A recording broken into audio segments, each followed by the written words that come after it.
हमको लग रहा है हम लोग शुरू कर देते हैं, कम से कम जो लोग हैं उनके व्यूज आ जाएंगे और फिर धीरे धीरे आते रहेंगे, क्योंकि अभी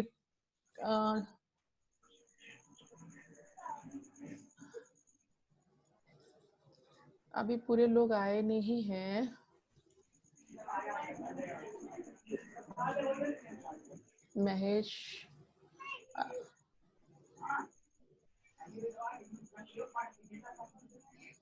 सब लोगों का वेलकम है। महेश को, अशोक जी को, सब लोगों को। हेलो नीलम दीदी, हेलो। आपको मेरी आवाज आ रही है क्या? एकदम आ रही है, एकदम आ रही है। वंदना जी, आपकी आवाज आ रही है? आ रही है। हेलो। हाँ, आ रही है, आ रही है। वंदना, आपकी आवाज आ रही है। हेलो। हेलो। वंदना, आपकी आवाज आ रही है। आपको सुनाई नहीं दे रही है मेरी आवाज? आपको मेरी आवाज सुनाई दे रही है? दीदी मुझे तो आपको मेरी आवाज आ रही है दीदी? आ रही है, हमें आ रही है अभी। हेलो। हाँ, आ रही है आवाज। अभी हम आवाज क्लियर हो रही है मेरी? अभी हम सबका यहाँ आप से, सुन रहे हैं? हाँ हमें आवाज आ रही है वंदना। हम ये कह रहे हैं, हम सबका यहाँ से म्यूट कर देंगे, जिसको बोलना हो वो ऑन करके बोलेगा, ठीक है? पुअर कनेक्शन नहीं। आई होप कि आप नहीं सुन पा रहे मुझे। हेलो। आपकी आप सुन पा रहे हैं मुझे? वंदना जी, आपकी आवाज बहुत क्लियर आ रही है। बहुत क्लियर आ रही है, परेशान मत होइए।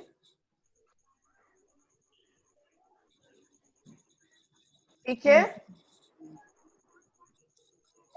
हम लोग मीटिंग शुरू करते हैं, जिससे कि और हमारे पास ज्यादा से ज्यादा व्यूज आ जाएं।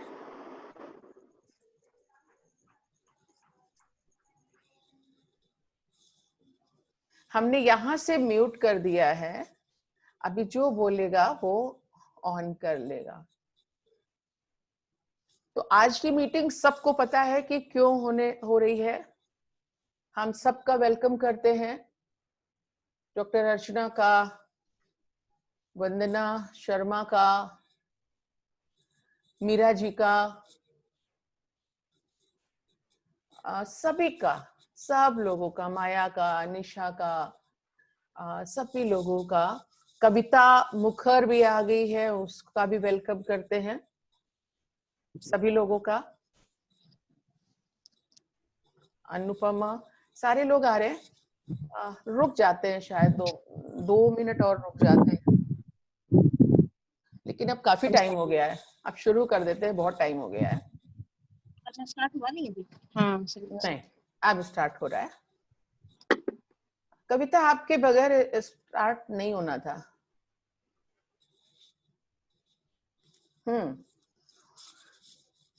तो आज का विषय सबको पता है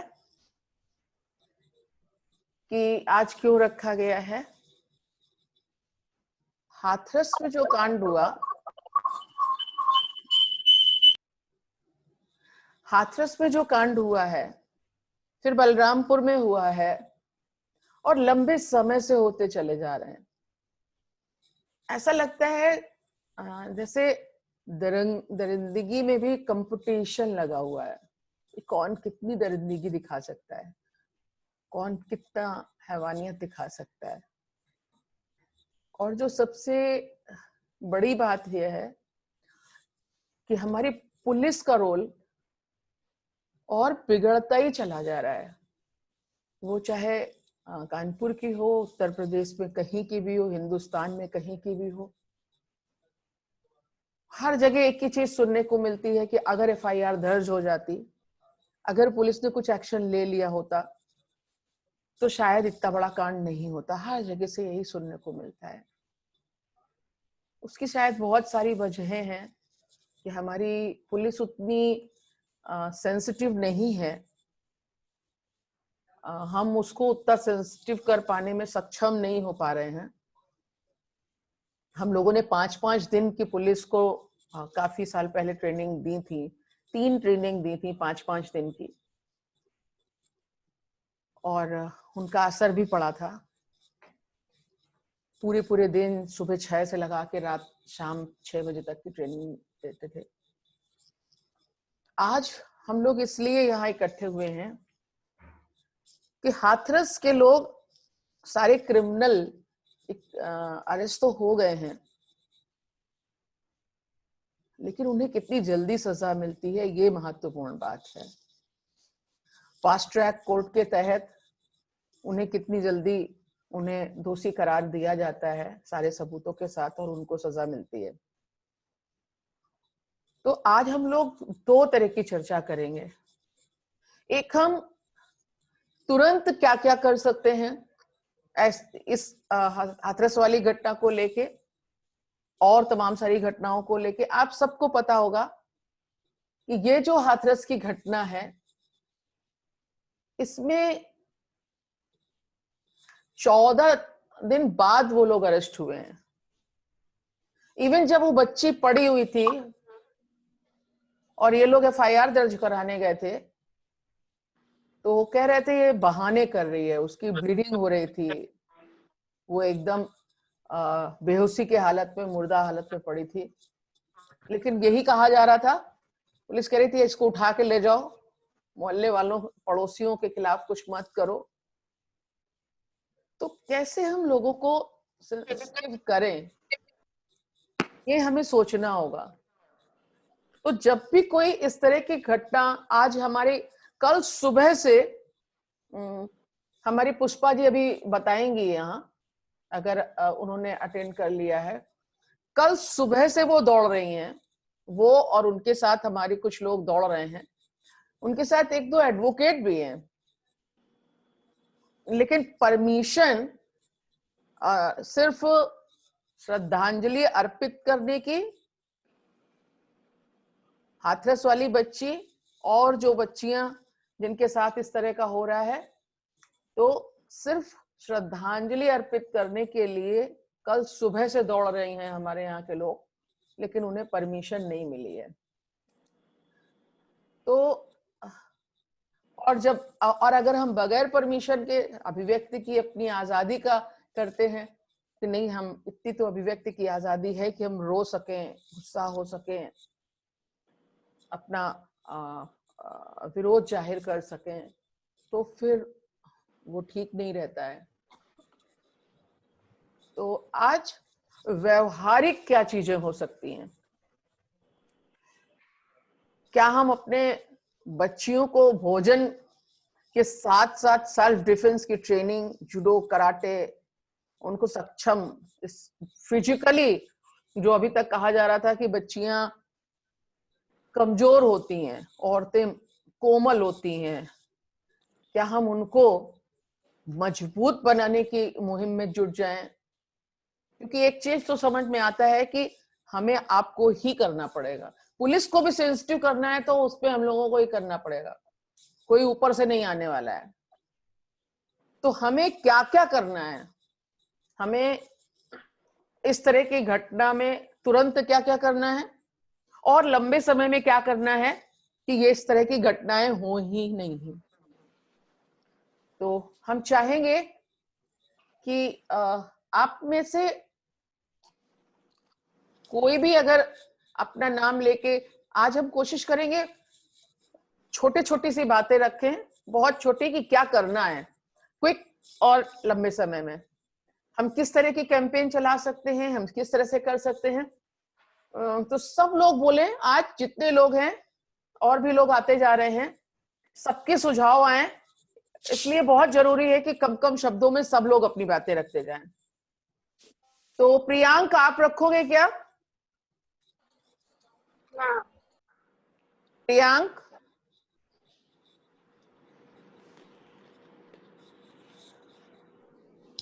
प्रियांक, आपको हमारी आवाज सुनाई दे रही है? हाँ प्लीज प्रियांक। ये बहुत संवेदनशील मामले हैं, बहुत दर्द वाले मामले हैं, ये सोने नहीं देते हैं। जब समझ में आता है कि एक बच्ची की जीभ काट दी हम कुछ गई। कहना चाह रहे हैं। हाँ हाँ, सब लोग बोलेंगे। बताओ कुछ बताओ। कहना चाह रहे हैं। हाँ बताओ। यहाँ पर हम परमिशन लेने आए हैं सिटी हाँ मजिस्ट्रेट के यहाँ, तो यहाँ इनकार कर दिया गया है। कहा हाँ गया है कि किसी भी तरह की कोई परमिशन नहीं दी जाएगी। आपको यदि कुछ करना है तो आप शासन से, प्रशासन से या सचिवालय से आप परमिशन लें। मैंने काफी कोशिश की उनसे कि एक बच्ची इस तरह की अपराध है, एक ये घटना नहीं है, इस दौरान आप देख रहे हैं कि बड़ी घटनाएं हुई हैं। मेरठ में हुई है, हाथरस में हुई है और शहर में हो रही हैं। तो किसी तरह से हम उन सब बच्चियों की संवेदनाएं और उनके अच्छे स्वास्थ्य के लिए, और जो बच्ची खत्म हो गई है उसके परिवारीजनों को और उसको श्रद्धांजलि देने के लिए हम छोटा सा एक कुछ लोगों के बीच में ये गांधी करना चाहते हैं। उन्होंने किसी भी तरह की कोई बात ना सुना और ना ही तो परमिशन के लिए भी मना कर दिया है। और किसी तरह की उन्होंने कहा है कि जो पार्टियां कर कोई रही बात हैं नहीं, वो कोई अपनी बात रिस्पॉन्सिबिलिटी कर रही हैं। अच्छा कोई बात नहीं पुष्पा ठीक है जी। जी। हाँ थैंक यू। हाँ। आपने कल सुबह से अभी तक इतनी मेहनत की, इसके लिए बहुत बहुत थैंक। तो हाँ प्रियांक, आप बता, आप कुछ कह रहे हैं, प्लीज आइए।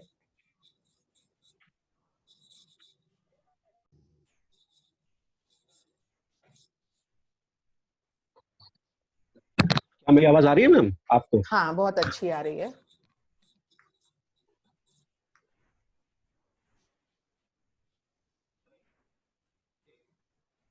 बोलिए प्रियांक।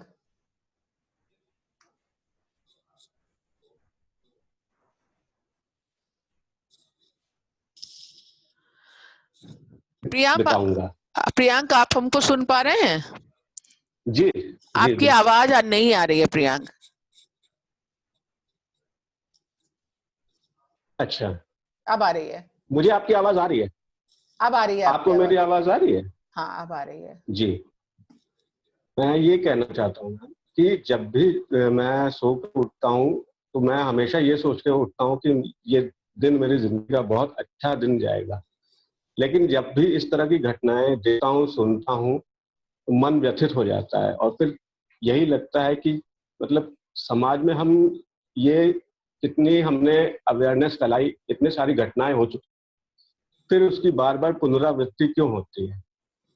दंड तो एक जगह है, सरकार पकड़ के कभी एनकाउंटर कर देती है या उसको एक लंबी प्रक्रिया के बाद फांसी देती है। लेकिन घटनाएं ये क्यों नहीं रही हैं, इसका हम मतलब इसकी जो रूट कॉज क्या है, क्या क्यों ये सोच नहीं जा रही है लोगों के मन से इस तरह की? कहाँ से हम इसको रोक सकते हैं? इस पे काम करना जरूरी है। और इसके लिए एक तो ये है कि जो एडमिनिस्ट्रेशन है उस वो इतना लचर होता है कि जो गांव में और इस तरह की घटनाएं होती हैं उसमें पुलिस का भी सीरियसनेस दिखती नहीं है शुरुआती लेवल पे, इनिशियल लेवल पे। अगर मैम आपको एक घटना याद होगी, एक घटना थी जयलाल मर्डर केस का, मैं एक एग्जांपल देना चाहूंगा। उस घटना को काफी लंबे सोशल मीडिया पे एक बहुत लंबा एक मुहिम चली थी। उसके बाद उसके जो विक्टिम्स थे, उसके अभियुक्त थे, वो उनको सजा हुई थी। तो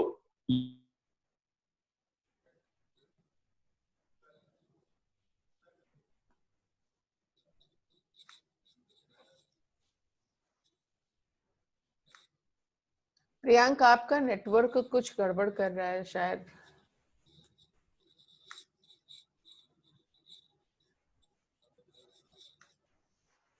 प्रियांक आप रुक के बात करेंगे क्या? ये सारी खामियां हैं जो हमारे सिस्टम में है, इसको पूरा।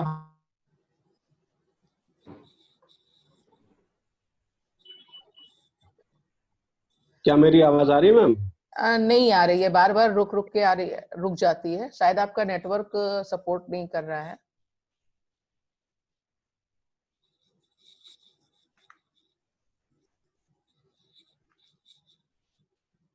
प्रियांक तब तक और किसी से कह देते हैं, और कोई बात कर रखता है जी।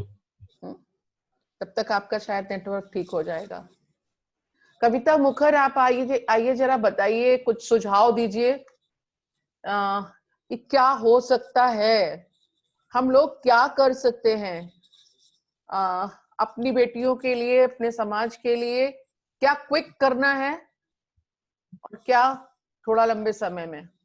कविता मुखर बोलती हूँ। और मैं मैम सॉरी, मुझे कल शाम को जब मैंने देखा तो उसके बाद मुझे अच्छी तैयारी करने का समय नहीं मिल पाया और मेरे घर कुछ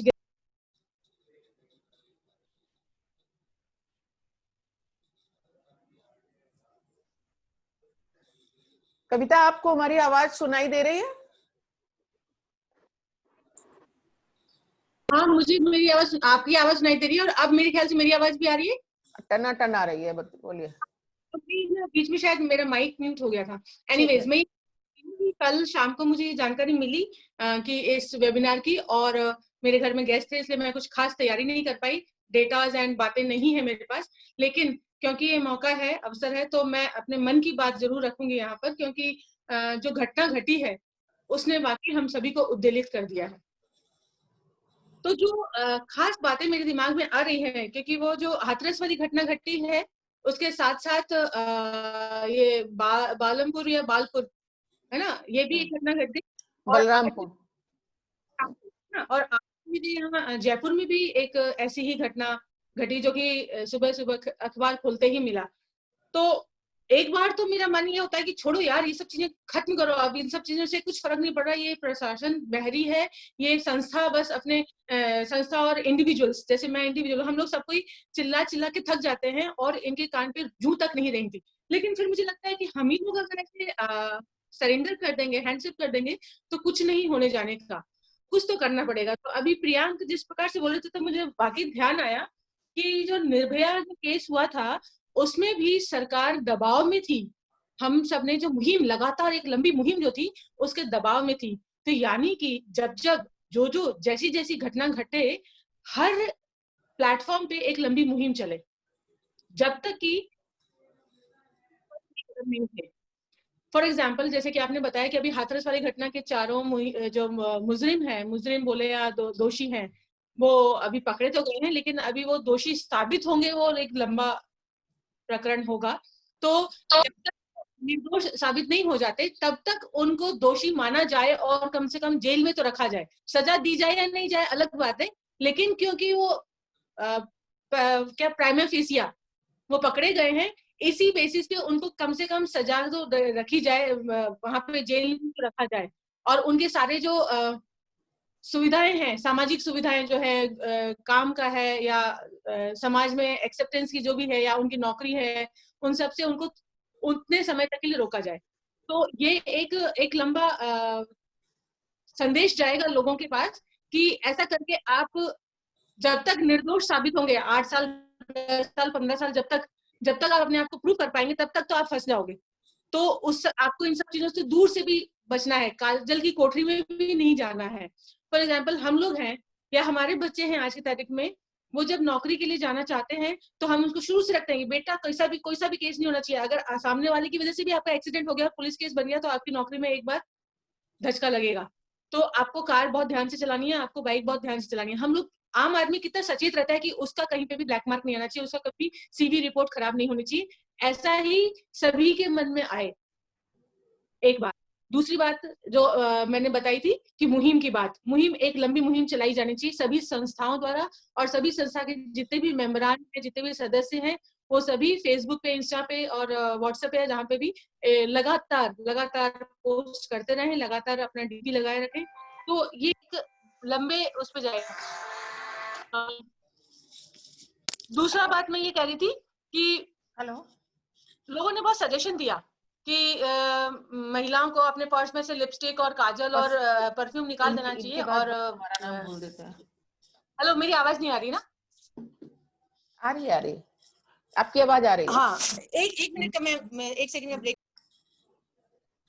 आप ब्रेक ले रहे हो, तब तक हम डॉक्टर मीरा जी से कहेंगे, मीरा दुबे तब तक बात रखेंगी। मीरा दुबे जी, डॉक्टर मीरा दुबे। हाँ, थैंक यू जी। सभी लोगों को नमस्कार। मेरी आवाज सबको आ रही होगी? हाँ, आ रही है। हाँ, तो अभी मैंने प्रियांक जी को और कविता जी को सुना, तो वास्तव में ये बहुत ही समाज के लिए बहुत ही ज्यादा दुख का विषय है। और जैसे कि प्रियांक जी ने बताया कि सुबह सो के उठते हैं और उसके बाद न्यूज़पेपर पे अगर हम इस तरीके की घटनाएं सुनते हैं तो पूरा दिन खराब होता है। और सबसे बड़ी बात तो ये है कि इन घटनाओं का सिलसिला रुक नहीं रहा है, एक के बाद एक घटनाएं ये होती चली जा रही हैं। और हम बात करते हैं कि हम यहाँ उन्नति कर रहे हैं, ये कर रहे हैं, वो कर रहे हैं, लेकिन अपने समाज में महिलाओं की आबरू को हम नहीं बचा पा रहे हैं। आए दिन इस तरीके की घटनाएं हो रही हैं। तो सबसे पहली बात ये कि इन घटनाओं को कैसे रोकना चाहिए। जैसा कि मैं समझती हूँ कि अगर इस घटना के बाद, जैसे कि अभी कविता जी ने कहा कि हम जो भी अपराधी हैं 15 साल 20 साल जो भी मुकदमा चलता है इनको अलग रखे, नो, जैसे ही ये घटना होती है तुरंत के तुरंत अगर सजा का प्रावधान हो, तुरंत इनको कठोर से कठोर सजा कानून के द्वारा दी जाए, तो ही हम इन घटनाओं पर अंकुश लगा सकते हैं। अपराधियों का दिल क्यों नहीं कांपता है ऐसी बुरे जघन्य कार्य करने से पहले, क्योंकि पता है कि ये मुकदमा चलेगा सालों और सारी चीजें होंगी, तो वो उतना, आप देखिए दुबई वगैरह में 12-1 बजे तक 2 बजे तक लड़कियां फ्री होकर आराम से निडर होकर घूमती हैं। क्यों? कानून इतना सख्त है, कानून का इतना डर है, और हमारे यहाँ ये चीज नहीं है। अभी हैदराबाद में जो अभी डॉक्टर के साथ घटना हुई थी, वहां पर पुलिस ने जो भी इनकाउंटर किया था, तो इस तरीके की घटनाएं कभी कभी होती है, इस तरीके के स्टेप्स कभी कभी तुरंत अपराधियों को सजा दी जाए, जबकि होना क्या चाहिए कि इस तरीके के स्टेप्स फ्रीक्वेंटली लेने चाहिए। जैसे ही कोई एक ऐसी घटना सामने आए, पुलिस प्रशासन मिलकर इसको तुरंत ही उसको अपराधी को सजा दे, और जितना फ्रीक्वेंटली सजा मिलेगी उतना ही इनकी जो ये घटनाएं हो रही हैं इनकी आवृत्तियों में कमी आएगी। तो ये डिसीजन पुलिस प्रशासन कोर्ट त्वरित फैसला होना चाहिए। इसमें होता क्या है, अगर तुरंत हो गया जैसे इनकाउंटर हुआ हैदराबाद में, तो इसमें भी बहुत लोगों ने राजनीति होने लगती है, या फिर मानवाधिकार के आ जाते हैं, ऑर्गेनाइजेशंस खड़े हो जाते हैं। तो आपको देखना है कि सजा अपराधी को, अगर उसने ऐसा कुछ किया है तो तुरंत कैसे करना है, इसके लिए प्रशासन, कोर्ट और पुलिस को इनिशिएटिव लेना है, और समाज को उनकी इस उत्तरदायित्व के लिए उनको जागरूक करना है, रैलियां निकालनी है, या जो भी हम कर सकते हैं मीडिया के थ्रू इनको हम हिला सकते हैं कि हमको ये तुरंत आपकी तरफ से निर्णय चाहिए। हमको निर्भया कांड में क्या हुआ, कितने सालों बाद फैसला आया, कितना उनके माता पिता मानसिक जो वेदना उन्होंने, और पूरे समाज में हम लोग जितने इससे व्यतीत थे, कितनी हम लोगों ने मानसिक वेदना झेली। अगर तुरंत इस तरीके के फैसले होने शुरू हो जाएं तो मेरा ये मानना है कि इसमें गिरावट आएगी।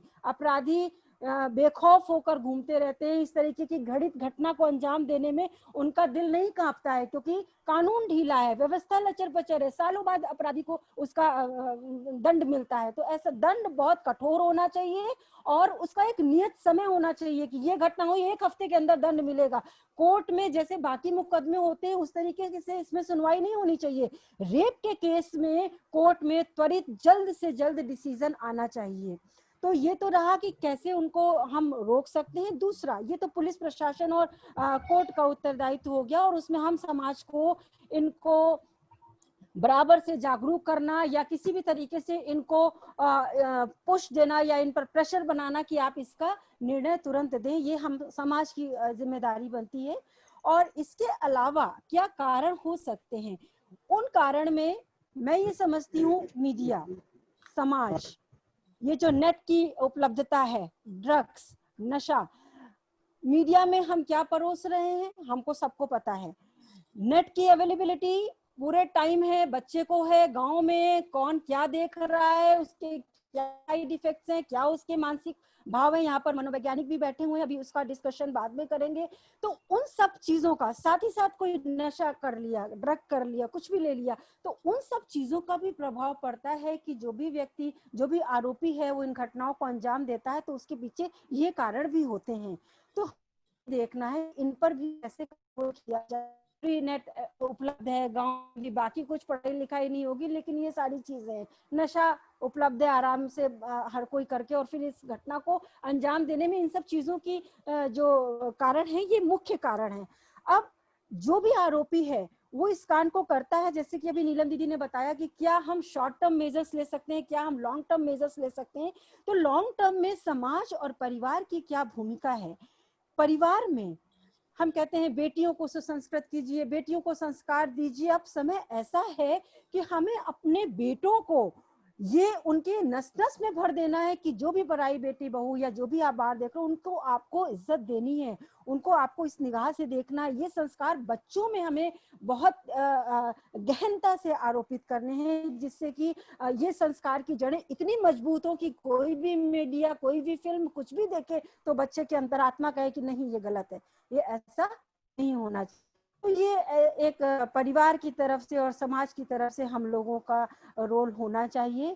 तो नीलम दीदी, हम आपसे क्योंकि बहुत सारे लोगों को अपने विचार रखने हैं, तो मैं बहुत ज्यादा इसको नहीं लंबा लेकर जाऊंगी। अपनी बात को मैं यहीं पर समाप्त करना चाहूंगी कि आरोपियों को जल्द से जल्द इसकी सजा मिले और समाज जागरूक हो। ना सिर्फ जागरूक हो, देखिए अगर एक अधर्मी जो अधर्म करता है उससे जो पाप फैलता है, उससे ज्यादा जो धर्म को जानते हैं वो निष्क्रिय जो होते हैं, उनकी निष्क्रियता से ये अपराध और फैलता है। तो जितने भी लोग अपराधी प्रवृत्ति के हैं उनको तो हमें सुधारना ही है, उनको दंड देना है, और जो नहीं है इस प्रवृत्ति के उनको निष्क्रिय नहीं बैठना है, उनको इस दिशा में इसको रोकने के लिए प्रभावी कदम उठाने चाहिए, एक समाज के रूप में, एक परिवार के रूप में। और इन्हीं शब्दों के साथ मैं अपनी वाणी को विराम देती हूँ। Thank you. Thank you Meera ji. जो आपने कहा कि जो शरीफ लोग हैं एक्चुअली उनको मैदान में आना पड़ेगा, जो समझ रहे हैं कि अन्याय हो रहा है उन्हें मैदान में आना होगा। और हमको तो लगता है अभी कविता ने आधी बात रखी थी, पूरी नहीं रखी थी, प्रियांक ने भी, सब लोग अभी अपनी थोड़ी थोड़ी बातें लेकिन सब लोग रखेंगे। लेकिन एक चीज हमको समझनी पड़ेगी मीरा, इसमें हम कोई आर्ग्यू नहीं चाहे, मतलब हम नहीं चाहते भी बहस हो, लोगों के सुझाव जरूरी हैं कि जब हम इन्होंने, हमारी सरकार ने जो एनकाउंटर किया वो दबाव में आके किया, लेकिन अगर अभी हिंदुस्तान के बहुत सारे जस्टिस और बहुत सारे जो पुलिस के बड़े अधिकारी हैं उन्होंने यही कहा कि एनकाउंटर जब भी होता है तो असली मुजरिम को बचाने के लिए होता है या लोगों का मुंह चुप करने के लिए खाली होता है। तो हमको लगता है कि हम लोगों को ठीक है वो हो गया, एक हो गया, लेकिन हमें कहना चाहिए कि फास्ट ट्रैक कोर्ट में जल्दी से जल्दी आप एक समय निश्चित कर दीजिए, आप 1 महीने कर दीजिए, आप 15 दिन कर दीजिए, उसमें आप बहुत ही जल्दी पुलिस को सक्रिय करके और कोशिश करें कि वो जो गुनाहगार हैं उनके सारे सबूत मिल जाएं, जल्दी से जल्दी करने की एक आदत डालें। उसके लिए हमें कोर्ट्स बढ़ानी होंगी, हमें जो रिटायर्ड जज और एक्सपर्ट हैं उनको रखना होगा।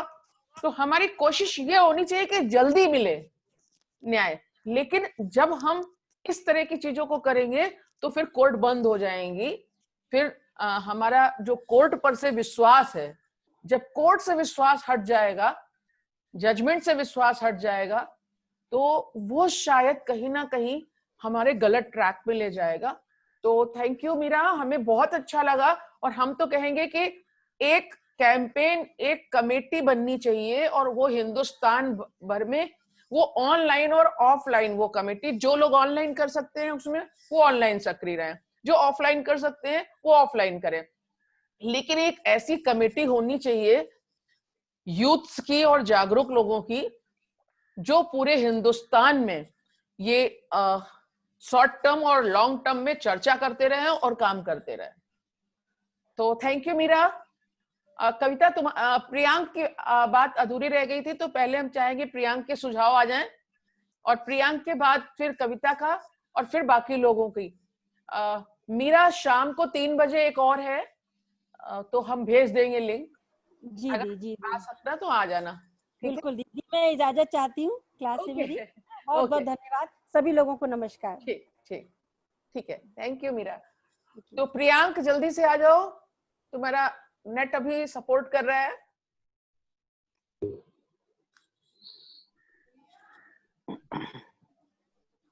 हेलो प्रियांक। जी मैम, आवाज आ रही है आपको? अब आवाज आ रही है। अब आप अपने सुझाव लॉन्ग टर्म और शॉर्ट टर्म दीजिए।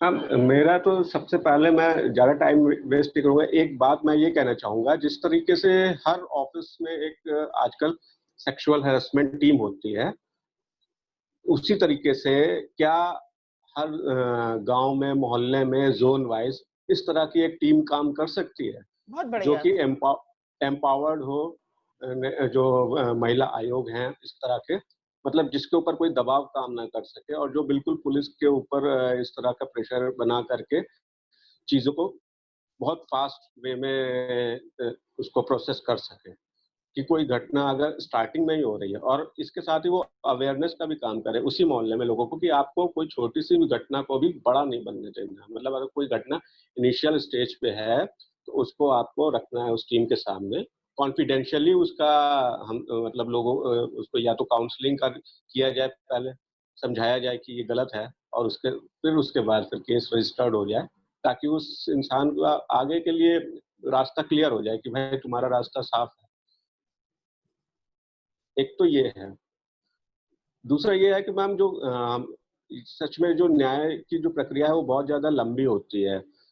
अगर आपको एक केस याद होगा मैम, एक जेसिका लाल करके मर्डर केस हुआ था, उसमें क्या हुआ था कि पॉलिटिशियंस इन्वॉल्व था, तो जो प्रोसेस था उसने इतना मतलब इतना जटिल प्रक्रिया कर दी थी कि न्याय तो बिल्कुल दब ही गया था। लेकिन अगर सोशल मीडिया पे वो मुहिम चली, काफी तगड़ी मुहिम चली, उसकी वजह से फिर जो अभियुक्त थे उनको सजा हुई। तो जो लंबा प्रोसेस है, क्या होता है जब भी कोई प्रक्रिया लंबी होती चली जाती है, तो जो जिसके खिलाफ वो अपराध किया जाता है वो भी कमजोर होता चला जाता है, केस उतना ही ज्यादा कमजोर होता चला जाता है। तो उसका जो निस्तारण है वो एक फिक्स टाइम पे होना चाहिए, ये मैं कहना चाहता हूँ। दो मेरे सुझाव हैं मैम अभी के लिए, क्योंकि इसका इतना समय भी नहीं मिला, और इतना मतलब ये बड़ी ऐसी घटनाएं होती हैं कि नहीं समझ पाते कि हम क्या इसके बारे में हम कहें। इतना ज्यादा समाज में इतनी क्रूरता कहाँ से आ रही है? मतलब मीडिया से आ रही है, कि हमारे जो ऑनलाइन जो आजकल सीरियल्स चल रहे हैं नेटफ्लिक्स पे और इन सब चीजों पे, उसके द्वारा आ रही, जहाँ कोई सेंसरशिप नहीं रहती है। किस तरीके से ये समाज में जहर आ रहा है, जो परिवर्तित हो रहा है एक तरीके की यौन हिंसा के रूप में। एक होता है कि चलिए, एक होता है रेप करना, वो एक बहुत बड़ा अपराध है, लेकिन रेप करने के साथ इतनी ज्यादा क्रूरता दिखाना वो कहाँ से आया? ये नहीं समझ में आता है कि उसकी गली हड्डी तोड़ दो उसकी, कि आपको वो बच ना पाए, शायद इसलिए कि वो अपराधी पकड़ा ना जाए, इसलिए वो उसकी जान लेने की कोशिश करता है। बिल्कुल। तो इस पे विचार मंथन करना बहुत जरूरी है कि ये सोच खत्म होए। अपराधी तो खत्म हो रहा है, लेकिन ये समाज से ये सोच खत्म हो जाए हमारे सोसाइटी से, कि इस तरह की टीम्स काम करनी जरूरी है मैम। हर गली मोहल्ले में एक सेक्सुअल हैरेसमेंट के लिए जो काम करे और उसको क्विक रिस्पॉन्स दे आगे का। बिल्कुल। Thank you Priyank. जी प्रियांक, ये जो सिस्टम है हमारा पैट्रियार्कल वैल्यू बेस्ड जो सिस्टम है, जो पैट्रियार्कल वैल्यू बेस्ड हमारी फैमिली है, यहीं से ट्रेनिंग मिलती है कि औरत जब सड़क पे वो बोलते हैं ना, वो डायलॉग शुरू से चला आ रहा है। जब मेरी माँ सड़क पे चलती थी तो उनको भी बोला जाता था,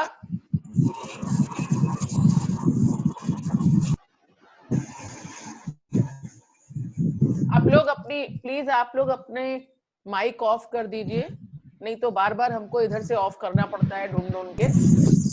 तो किरण, अपना माइक ऑफ कर दीजिए प्लीज। हमारी माँ को भी कहा जाता था, माओ को, कि क्या माल जा रहा है। हम लोगों को भी बोला जाता था क्या माल जा रहा है, और आज की जो पीढ़ी है उसको भी बोला जाता है क्या माल जा रहा है। शायद हमारी दादी को भी बोला जाता था और उनकी माँ को भी बोला जाता था। तो ये जो हमारा पैट्रियार्कल सिस्टम है ना,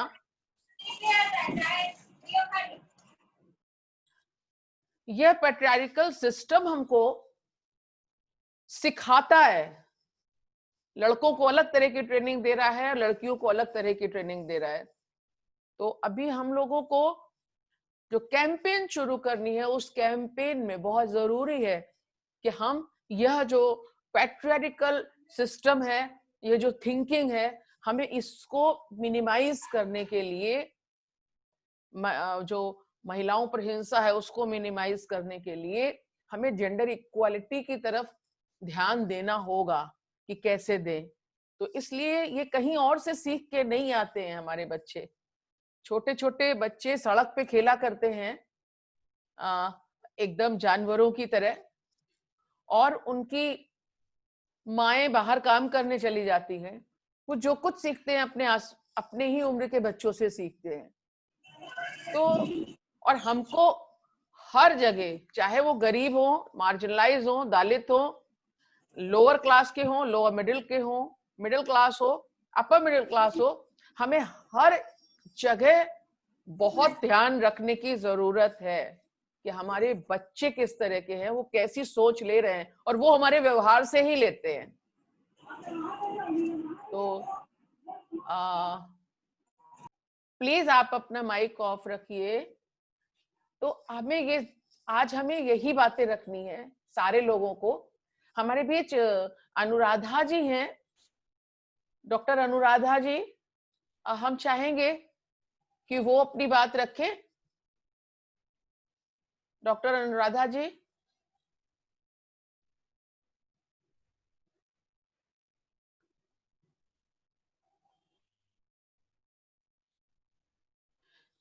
महेश, आप रखोगे? कौन रखना चाहता है? अपने आप भी आप बोल सकते हो कि हम रखना चाहते हैं, क्योंकि आज की मीटिंग उस तरह की नहीं है। हाँ दीदी, मैं इसमें कुछ कहना दीदी मेरी चाहती हूँ। आवाज जरूर जरूर जरूर जरूर। मैं ये कह रही हूँ कि जैसे बच्चे नीलम दीदी हैं, आपको एक मिनट, क्लियर हो रही है? जा रही है आपको? एक मिनट। जो भी आवाज, जो भी बोले वो अपना परिचय देके बोले। तो अभी आपके सामने डॉक्टर अर्चना बोलने जा रही है। वंदना, आप उसके बाद बोलिए। वंदना, आपकी आवाज ठीक थी, लेकिन अभी ये डॉक्टर अर्चना बोल रही है, उसके बाद आप बोलिएगा। थैंक यू सो मच दीदी। मैं इसमें ये कहना चाहती हूँ कि जैसा कि अभी मैंने आपसे सुना कि आपको परमिशन नहीं मिल रही है कि उसमें श्रद्धांजलि भी दी जाए, तो मैं ये चाहती हूँ कि हम लोग इतना तो कर सकते हैं कि हम सोशल मीडिया के थ्रू भी उसको श्रद्धांजलि दें एक बड़ी मात्रा में।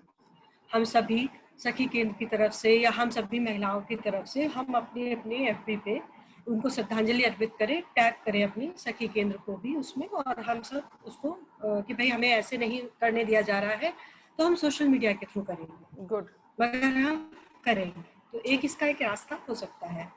दूसरी चीज मैं ये कह रही हूँ कि मानसिकता व्यक्ति की जब बनती है, मेंटल डेवलपमेंट होता है, उसी समय व्यक्ति के मन में अच्छे बुरे और कई तरह के जो डेवलपमेंट्स होते हैं। तो हर पेरेंट्स को भी चाहिए कि बच्चे जब छोटे होते हैं तभी से उनमें ये मानसिकता डेवलप करें, स्पेशली बॉयज में, कि आप लेडीज की इज्जत करिए, घर में माँ की इज्जत करिए, बहनों की इज्जत करिए, बाहर इज्जत करिए। तो जब बचपन से वो चीज़ फीड करते हुए हम उनको बड़ा करेंगे, तो शायद वो इस तरह की मानसिकता से अपने आप ही, भाई हम पहले पूजन करते थे, किस लिए करते थे? For self discipline.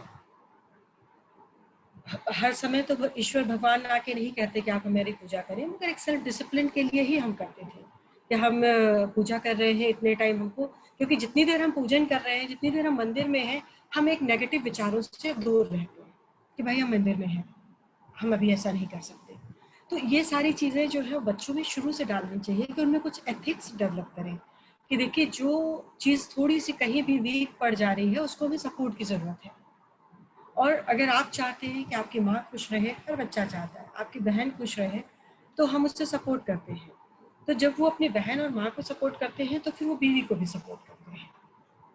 इस तरह से एक परिवार में लेडीज के लिए एक अच्छा स्थान बनता है। स्थान के साथ साथ बच्चे की मानसिकता बनती है। तो बेटों की मानसिकता को भी हमें उसी तरह से विकसित करने के लिए छोटे से शुरू करना चाहिए। पर आपने जैसे बताया कि बच्चे बाहर खेलते हैं, माएँ काम करने जा रही हैं, हर जगह ये पॉसिबल नहीं है कि पेरेंट्स बच्चों के साथ पूरे टाइम रहें। तो इसमें जो भी सोशल ऑर्गेनाइजेशंस हैं या जो हमें इसको शुरुआत एक ब्लॉक से कर सकते हैं कि जितने भी ब्लॉक्स हैं इनमें गवर्नमेंट डिस्ट्रीब्यूट करे कि हर ब्लॉक की घटनाओं के लिए ब्लॉक प्रमुख जिम्मेदार है। अगर वो जिम्मेदार और जहाँ कहीं भी घटना होगी तो सजा ब्लॉक प्रमुख को भी मिलेगी और ब्लॉक प्रमुख को चाहिए कि वो उसके अंडर में कुछ ऐसी टीम्स बना के तैयार करे कि वो छोटे छोटे कि हर एक के अंडर में 10-10 हाउस या 15-15 हाउस या एक छोटा छोटा एरिया बांट दे कि ये एरिया देखना आपका काम है। इस एरिया की बेटी अगर बाहर जा रही है तो आपकी जिम्मेदारी है कि इस एरिया की बच्ची को कुछ नहीं होना चाहिए। तो कहीं ना कहीं एक सोशल प्रेशर ऐसा पड़ेगा कि वो एक छोटे छोटे वे में हम उसको बहुत अच्छे से प्रोटेक्ट कर पाएंगे। हमें अगर एक साथ पूरा कानपुर दिया जाए हम नहीं कर सकते। अगर कानपुर में 40-50 लोग 60 लोग ऐसे बांट जाए आपका ये एरिया आपका ये एरिया आपका एरिया, तो शायद हम उसको बहुत अच्छे से देखभाल कर पाएंगे और अपने अपने एरिया के बच्चों को महिलाओं को सुरक्षित कर पाएंगे। तो जैसा कि अभी प्रियंक जी ने कहा कि जो भी व्यक्ति ऐसे हैं जो बहुत अच्छे विचारों के हैं, बहुत सपोर्टिव हैं और वो स्वयं भी चाहते हैं कि महिला वर्ग के लिए सपोर्ट बढ़े, ऐसे लोगों में लेकर के ही इस मुहिम को आगे बढ़ाया जाए। और गवर्नमेंट को भी ये चाहिए कि जितने ये साइट्स चला रही हैं, जितने भी ये ऊट पटांग नेटफ्लिक्स और मैक्स प्लेयर और पता नहीं क्या क्या है लिख देते हैं this is only for attempts, मगर कोई भी उसको लॉगिन कर सकता है बिना आधार कार्ड के। उसको लॉगिन ना करें, जब तक उसमें आधार कार्ड नहीं पड़े तब तक आप उसको लॉगिन नहीं कर सकते हैं। तो उससे ये है कि आप उस पर किसी भी चीज़ को बहुत अच्छे से फॉलो अप कर सकते हैं कि कौन कौन से लोग इसको, तो एक तो सोशल प्रेशर में बहुत लोग उसको लॉगिन ही नहीं करेंगे, उन्हें लगेगा अरे वो भी जान जाएंगे कि हमने किया हुआ है, हमारी तो बड़ी अच्छी सोशल इमेज है। तो बिकॉज ऑफ सोशल इमेज, अपनी इमेज के लिए व्यक्ति इतना कॉन्शियस है कि वो पीछे क्या है आगे क्या है में थोड़ा सा डिफरेंस, डबल फेस्ड हो जा रहे हैं, तो पीछे से भी वो नहीं देख सकते हैं, तो एक ही फेस आगे आएगा, वो है कि सोशली हम बहुत अच्छे हैं। और फिर वो हम उसको बनाते बनाते वही हमारे वे ऑफ लिविंग बन जाती है। तो ये साइट्स में कहीं ना कहीं इस तरह की पाबंदी होनी चाहिए, क्योंकि कहते हैं जो आप देखते रहेंगे, जैसे लोगों के साथ में आप रहते हैं आपके विचार वैसे ही होते जाते हैं। तो इस वजह से हम ये चाहते हैं कि अब जो भी लोग हैं वो एक अच्छा हेल्दी एटमॉस्फेयर दें और एक अच्छा मेंटल डेवलपमेंट हो। और वो जो बच्चे बाहर खेल रहे होते हैं इनमें कहीं ना कहीं जो ये डिविजन्स हो, लोगों की जो ड्यूटीज़ दी जाएँ, जो रिस्पॉन्सिबिलिटीज़ दी जाएँ ब्लॉक्स के अकॉर्डिंग, छोटे छोटे एरियाज़ के अकॉर्डिंग, वो वहाँ के जो बच्चे जिनकी माएँ जा रही हैं तो ये कर सकते हैं कि हाँ सभी को एक जगह पे कुछ समय के लिए रखा जाए और उनको उस समय छोटी छोटी कहानियों के थ्रू बहुत जो है मोटिवेशन दिया जाए और कहानियों के थ्रू ही उनको सही मार्ग क्या है वो बताया जाए, ना कि वो देखते हैं कि भाई घर में मेरे फादर ने जुआ खेल रहे हैं, पत्ते खेल रहे हैं तो हम भी पत्ते खेल रहे हैं। वो चीज़ नहीं होनी चाहिए। इसको हमें ब्रेक करके उन बच्चों के लिए भी कुछ ऐसा स्थान बनाना चाहिए जहाँ पे माएँ जा रही हैं, तो उन बच्चों को कोई ना कोई सोशल ऑर्गेनाइजेशन हो या कोई भी गवर्नमेंट में भी हम इस तरह की पॉलिसीज़ को रख सकते हैं कि वो वहाँ के लोगों को ये इंचार्ज बनाए कि आप इन बच्चों को इतने टाइम पे आप केयर करेंगे। जैसा विदेशों में कई जगह होता है कि बच्चे गवर्नमेंट ले लेती है कि पेरेंट्स आर वर्किंग तो बच्चे गवर्नमेंट ही बड़ा कर रही है।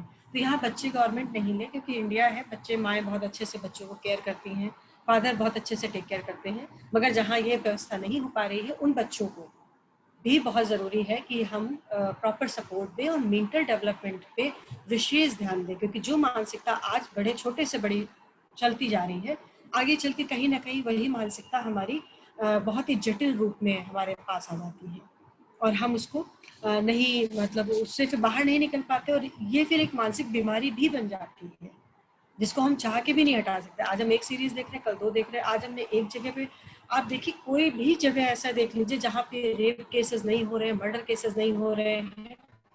तो इन सबको रोकने के लिए बड़ी मुहिम चलानी है और किसी के ना कहने पे हमें रुकना नहीं है, हमें उसके रास्ते ढूंढने हैं और हमें करते रहना है बराबर से। तो इससे क्या होगा कि जितनी भी ये जो घटनाएं हो रही हैं, दूसरी चीज़ लड़कियों को सेल्फ डिफेंस जरूर सिखाना है और लड़कियों को ही नहीं, उनके लड़की और लड़के दोनों को, उनके भाइयों को भी सिखाइए कि आप अपनी बहन को प्रोटेक्ट करना है तो आप ये करिए।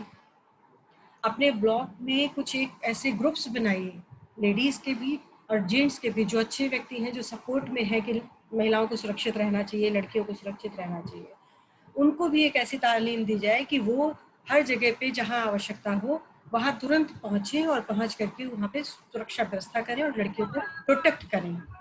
तो मुझे लगता है ये बहुत इम्पोर्टेंट चीज़ है कि हम लोग इन चीज़ों पे जो ये चर्चा कर रहे हैं, इससे जो भी आउटकम आए उसको लेकर के, उन पॉइंट्स को लेकर के हम गवर्नमेंट तक भी अपनी चीज़ों को फाइल कर सकते हैं, अपनी चीज़ों को रख सकते हैं कि कुछ इस तरह के प्रावधान किए जाएं। अभी तो जिसके भी अंडर में कोई भी प्रॉब्लम होती है, सब पुलिस पे ऊपर का प्रेशर है।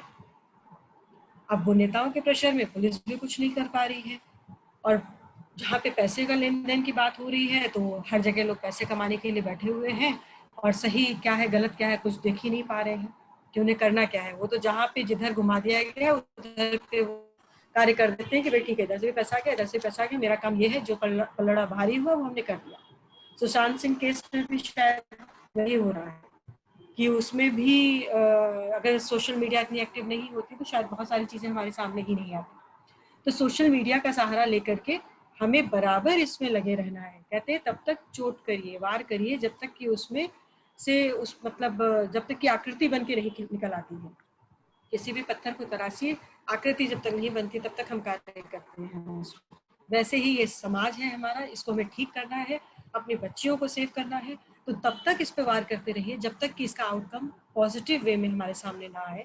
और हम सबको इसमें एकजुट होकर के आगे बढ़ना चाहिए, और जो भी बेहतर हो सके, जितना भी आप लोग कर सकते हैं तो वो आप लोग उतना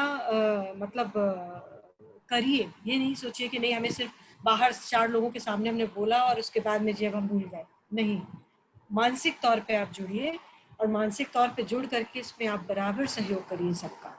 तो मैं यही कहना चाहूँगी दीदी कि सबको इसमें बराबर कार्य करना है, और इस मुहिम में जहाँ नहीं हमें ऑर्डर मिल रहा है वहाँ हम सोशली इसको आगे बढ़ाएंगे। हम सब अपने अड्डे पे डालेंगे, श्रद्धांजलि देंगे, और इसको इस केस को जब तक न्याय नहीं मिलता है तब तक हम इतना चलाएंगे कि केस के लोगों को सोशल मीडिया से भी डर लगने लगे कि अगर ऐसा कुछ हम करते हैं तो सोशल मीडिया में आएगा और हम जो है हमारा चेहरा सामने आएगा और इसमें हर एक में जस्टिस मिल रहा है, तो ये भी एक डर होगा लोगों के बीच में। जी, थैंक यू सो मच।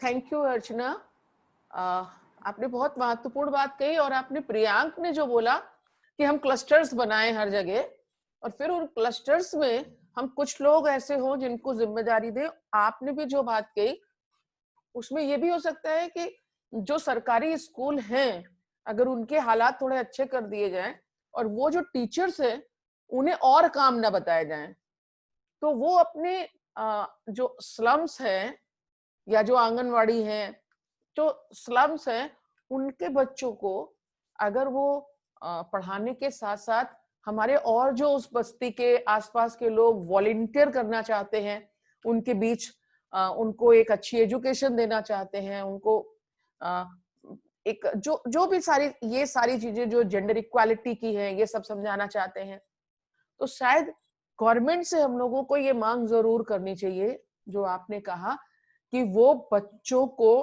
की जिम्मेदारी लें। लेकिन जो गवर्नमेंट यहाँ FIR दर्ज नहीं कर रही है, जहां लोगों की सुन नहीं रही है, तो हमें उनको लगातार जो आपने कहा है ना चोट करते रहना। तो ये जो कमेटी है वो सिर्फ एक केस कोई लेके नहीं, उसके साथ जितने केसेस हो रहे हैं इस कमेटी का एक ही काम होगा, जेंडर इक्वालिटी लाना, महिला हिंसा को मिनिमाइज करना, जो भी महिला हिंसा हो रही है उसके पीछे लग जाना कि जो ऑनलाइन काम करते हैं वो ऑनलाइन, जो ऑफलाइन करते हैं ऑफलाइन, लग जाना कि उसको सजा दिलवाना ही दिलवाना है। आज भी हमारे बहुत सारे करीम सिद्दीकी ने और कई वकीलों ने कहा है कि हम रेप के केसेस फ्री ऑफ कास्ट लड़ेंगे। तो ऐसे ही हम लोगों को खड़ा करना है। आज वो आ नहीं पाए लेकिन उन्होंने कहा कि तो ऐसे बहुत सारे लोग हैं कि सब लोगों को जुटना पड़ेगा। तो ये एक कमेटी, कोई जरूरी नहीं कि वो सखी केंद्र के नाम से बने, उस कमेटी में जो सब लोग नाम दे देंगे, सारे लोग मिलके कि भाई ये कमेटी में इसका ये नाम होना चाहिए, तो ये जो बातें निकल के आ रही हैं हम लोग इसको लंबे समय तक शायद सिर्फ एक मुहिम, ये कमेटी और सारी चीजों को जो भी करती है लेकिन ये मुहिम जरूर चलाएगी। Thank you. और कोई अपनी बात कहना चाह रहा है? प्राची हाथ उठा रही है। प्राची। हाँ, मैं कुछ कहना चाहूंगी, एक सजेशन रखना चाहूंगी एक्चुअली, कि हम लोग देखते हैं नन्हे नन्हे से बच्चियों को, देखिए रेपिस्ट दो तरह के होते हैं, एक जो मेंटली सिक होते हैं, एक जिनकी अपब्रिंगिंग इक्वली नहीं हुई होती। उनके लिए लड़कियों को बचपन से हुआ बना दिया जाता है कि वो बेचारी मासूम है, बेचारी है, कमजोर है, वो भारी सामान नहीं उठा सकती, तुम उसके बड़े भाई हो, उसके पीछे पीछे जाओ, उसके बॉडीगार्ड बन के रहो, क्या कर रही है लाइफ में, कहाँ किससे मिल रही है, सब तुम्हें ध्यान रखना है। तो अगर हम पेरेंट्स के बीच कोई ऐसी ट्रेनिंग या फिर कैंपेन चला सकें कि बच्चों की अपब्रिंगिंग इक्वली कैसे कर रही है, क्योंकि अगर इक्वल अपब्रिंगिंग होगी, लड़के लड़की दोनों अगर ये समझने लगेंगे कि वो भी ऐसा ही है, उसका शरीर भी, उसके पास भी दो हाथ है, उसके पास भी दो पैर है, तो इतना रेप रेट शायद कम हो पाएगा। अगर हम जेंडर इक्वालिटी ला पाए समाज में तो रेप रेट कम होगा। अगर हम कॉलेजेस स्कूल्स में एक कैंपेन चलाएं जहाँ पे हम ये बोलें कि एक सब्जेक्ट ऐसा होना चाहिए जिसमें, या फिर काउंसलर्स होना चाहिए हर स्कूल में, जहाँ पे बच्चों की टाइम टू टाइम काउंसलिंग हो, टाइम टू टाइम उन्हें ये एजुकेट किया जा सके कि लड़का लड़की एक ही है, उनमें कोई ज्यादा डिफरेंस नहीं है, तो शायद ये चीज कम हो पाएगी। क्योंकि हम बचपन से ही लड़कों को बताते हैं कि नहीं, लड़कियों के साथ खेलना नहीं है, लड़कियों के साथ टच नहीं करना है। अगर कोएड में आप पढ़ रहे हो, कोएड के बच्चे ज्यादातर इस तरह के नहीं होते हैं, उनकी अपब्रिंगिंग अच्छे से हुई होती है, वो कोएड में पढ़ते लड़कियों के साथ हमेशा बचपन से वो टाइम बिता रहे होते हैं, तो उनके मन में इस तरह की चीजें नहीं आती हैं ज्यादा। तो कोएड में पढ़ाएं, उनकी थोड़ा सा अपब्रिंगिंग में चेंज लाना पड़ेगा, तो मुझे लगता है शायद हम लोग इस चीज को कम किया जा सकता है। Thank you. Thank you Prachi. हमने कविता को बीच में मना कर दी, वो कविता 1 मिनट के लिए ब्रेक लेके चली गई थी, तो कविता अपनी बात कहेंगी। जी कविता। जी हाँ। जी नमस्कार। मैं सॉरी बोलती हूँ, मैंने उस समय ब्रेक ले लिया था। दरअसल मेरे सेलफोन में माइक की कुछ समस्या आ रही थी। Anyways, I am back. मैं बहुत सारे जो सुझाव सुन रही थी तो मुझे वाकई लगा कि आज हम लोग बहुत सार्थक बात कर रहे हैं यहाँ पे, और यहाँ पे बहुत सारे अच्छे सुझाव आए हैं। जैसे कि अर्चना जी ने जो कहा ना कि सोशल छवि, जो अपनी जो सामाजिक छवि होती है उसके लिए लोग बहुत सजग होते हैं। तो इसमें कोई भी अगर एडल्ट मूवी या एडल्ट चीज वॉच करता है तो अगर वो आधार कार्ड से जुड़ेगा तो वो अपनी सोशल छवि के लिए चिंतित होगा, और वो उसको शायद सीक्रेसी में वॉच करेगा या फिर नहीं वॉच करेगा। तो ये बहुत ही वेलकमिंग एडवाइस है, गुड। और दूसरी बात जो अभी प्राची जी बता रही थी, उसी बात को मैं थोड़ा सा आगे बढ़ाते हुए मैं कहना चाहूंगी, जो ये कॉलेज स्टूडेंट्स हैं उनको भी ऐसे प्लेटफॉर्म पे इनवाइट कीजिए। नीलम जी, कॉलेज स्टूडेंट्स को भी ऐसे प्लेटफॉर्म पे इनवाइट कीजिए, और हम उनको एक्सटेम्पोर दे सकते हैं कि अगर आपके साथ वाली किसी लड़की के साथ, आपकी किसी फ्रेंड के साथ रेप हो जाता है तो आपका क्या रिएक्शन होगा, आप क्या स्टेप्स लेंगे उसके लिए। या आपके साथ में कोई लड़का है, आपके क्लासमेट्स हैं, आपके नोन्स हैं लड़के, और वो ऐसी चीजों में इन्वॉल्व हो रहे हैं, तो आप क्या करेंगे स्टेप्स। तो हो सकता है कि उन्हीं के बीच में से ये आइडियाज आए कि उन जो विक्टिम्स हैं या वो जो दुष्कर्म करने वाले आरोपी हैं, उन लोगों के साथ कैसा बिहेव हो, और सामाजिक छवि उनकी किस प्रकार से बिगाड़ी जाए, या उनको किस प्रकार से वापस से मेन स्ट्रीम में लाया जाए, जो कि समाज सुधार के लिए हो। तो ये कॉलेज के स्टूडेंट्स के ऊपर, वहां पे भी हम कॉलेज लेवल पे भी ये मुहिम हमारा होना चाहिए कि मंथली नहीं तो बाय मंथली सही, हम एक वहां पे डिस्कशंस और एक्सटेम्पोर्स आयोजित करें। जो आज की जो पीढ़ी है, आज जो ये युवा पीढ़ी है, उसमें ये चीज जागृति हो कि नहीं, ये जो क्लासमेट्स है मेरी, ये जो मेरी बहनें हैं, ये जो मेरी कजन्स है, ये जो मेरी फ्रेंड्स है, भले ही मेरी गर्लफ्रेंड है, इन सबको सुरक्षा देना जिम्मेदारी मेरी है, हम सबके आपस की है। तो मतलब कि जहां तक कारगर होगा, उससे ज्यादा कारगर ये होगा कि वो जो बच्चे हैं वो इस चीज को लेके अवेयर होंगे। दूसरी बात जो मैं अपना पॉइंट, मैंने यहाँ पे कुछ पॉइंट्स बनाए हैं कि हम उस समय देख रहे थे जब हम अपने फैमिली वे में थे, हमारी शादी हुई, तो उस समय जो बच्चे वीडियो गेम्स खेल रहे थे कि उन्होंने बंदूक चलाई और खूब सारे अपने दुश्मनों को मार के पॉइंट्स जीते हैं। वो जो वीडियो गेम्स देख रहे थे उसका असर है आज शायद कि क्रूरता में मजा आने लगा है। मेरे ख्याल से वीडियो गेम्स के जो तरीके हैं वो बदले जाए। अभी हमने कोरोना काल में देखा कि गेम्स बहुत दूसरे तरीके के भी हो सकते हैं, बोर्ड गेम्स भी हो सकते हैं और आउटडोर गेम्स भी हो सकते हैं। तो ये जो वीडियो गेम्स हैं उसमें भी हम नए तरीके के ला सकते हैं, इंस्टेड ऑफ वो जो है ना ढक ढक ढक ढक ढक ढक वो मशीन गन चल रही है और इसको मार रहे हैं उसको मार रहे हैं। मेरे ख्याल से उसके ऊपर हमको काम करना चाहिए कि ऐसे गेम्स बंद हो, बनाने बंद हो। अभी मैंने हाल ही में न्यूज़पेपर में पढ़ा है, इस कोरोना काल में लास्ट मंथ ही पढ़ा है कि यूपी में एक शहर के एक जगह वो कौन सी मशीन बनाने की रिवॉल्वर बनाने की वो टाई अप हुआ है। अब हमारे यहाँ बनेगा वो रिवॉल्वर, बहुत अच्छा सा नाम दिया है, .32 रिवॉल्वर है और उसका कोई नाम है जो कि फिल्मों में नाम इस्तेमाल होता है। तो अगर हमारे बीच हथियार बनने के टाई अप हो रहे हैं, फॉरेन कंट्रीज से पैसे आके टाई अप हो रहे हैं, तो आप समझिए हम किस दिशा की ओर मुड़ रहे हैं। अब हमको हथियार रखने पड़ेंगे अपने पास, चाकू रखना पड़ेगा, मुझे मेरे पर्स में चाकू और मिर्ची रखनी पड़ेगी। मैं इस असुरक्षित माहौल के लिए तैयार होने के बजाय लोगों को और सुरक्षा देना चाहूंगी। 2-3 पॉइंट्स मैं और बताना चाहूंगी कि हमें ये मालूम होना चाहिए, जैसे कि मीरा दुबे जी बता रही थी कि एनकाउंटर, और आपने नीलिमा जी ने बिल्कुल सामने ही बताया कि नहीं, ये एनकाउंटर नहीं होना चाहिए। मैं भी इस चीज के खिलाफ हूँ, ये ऐसा एनकाउंटर ना हो, क्योंकि वो एनकाउंटर अपराधियों के हाथ में एक और टूल हो जाएगा कि मैं यहाँ पे गलत काम में इन्वॉल्व होऊंगा, तब तक तू उसका एनकाउंटर कर देना और लोग शांत हो जाएंगे। यही होता है, हैदराबाद वाले पुलिस वाले ने जो किया ना, वो अपराधियों का एनकाउंटर नहीं हुआ था, वो अपराधियों को बचाने के लिए, लोगों के बीच में वो भावना नहीं बढ़े उसके लिए उन्होंने शायद किसी को बचाने के लिए किसी और को मार गिराया। तो जितना गलत एक लड़की के साथ हुआ, उससे ज्यादा गलत ये हो गया कि उन्होंने एनकाउंटर कर दिया हैंड टू हैंड, और वो बहुत गलत हुआ था। लोगों के बीच में इस बात का कंफ्यूजन रहा, आधे लोग कह रहे हैं कि बहुत अच्छा हुआ, ऐसे सजा दे देनी चाहिए, और आधे लोग कहते रहे कि अरे तुमको पता भी है कि इन्होंने किसको बचा दिया।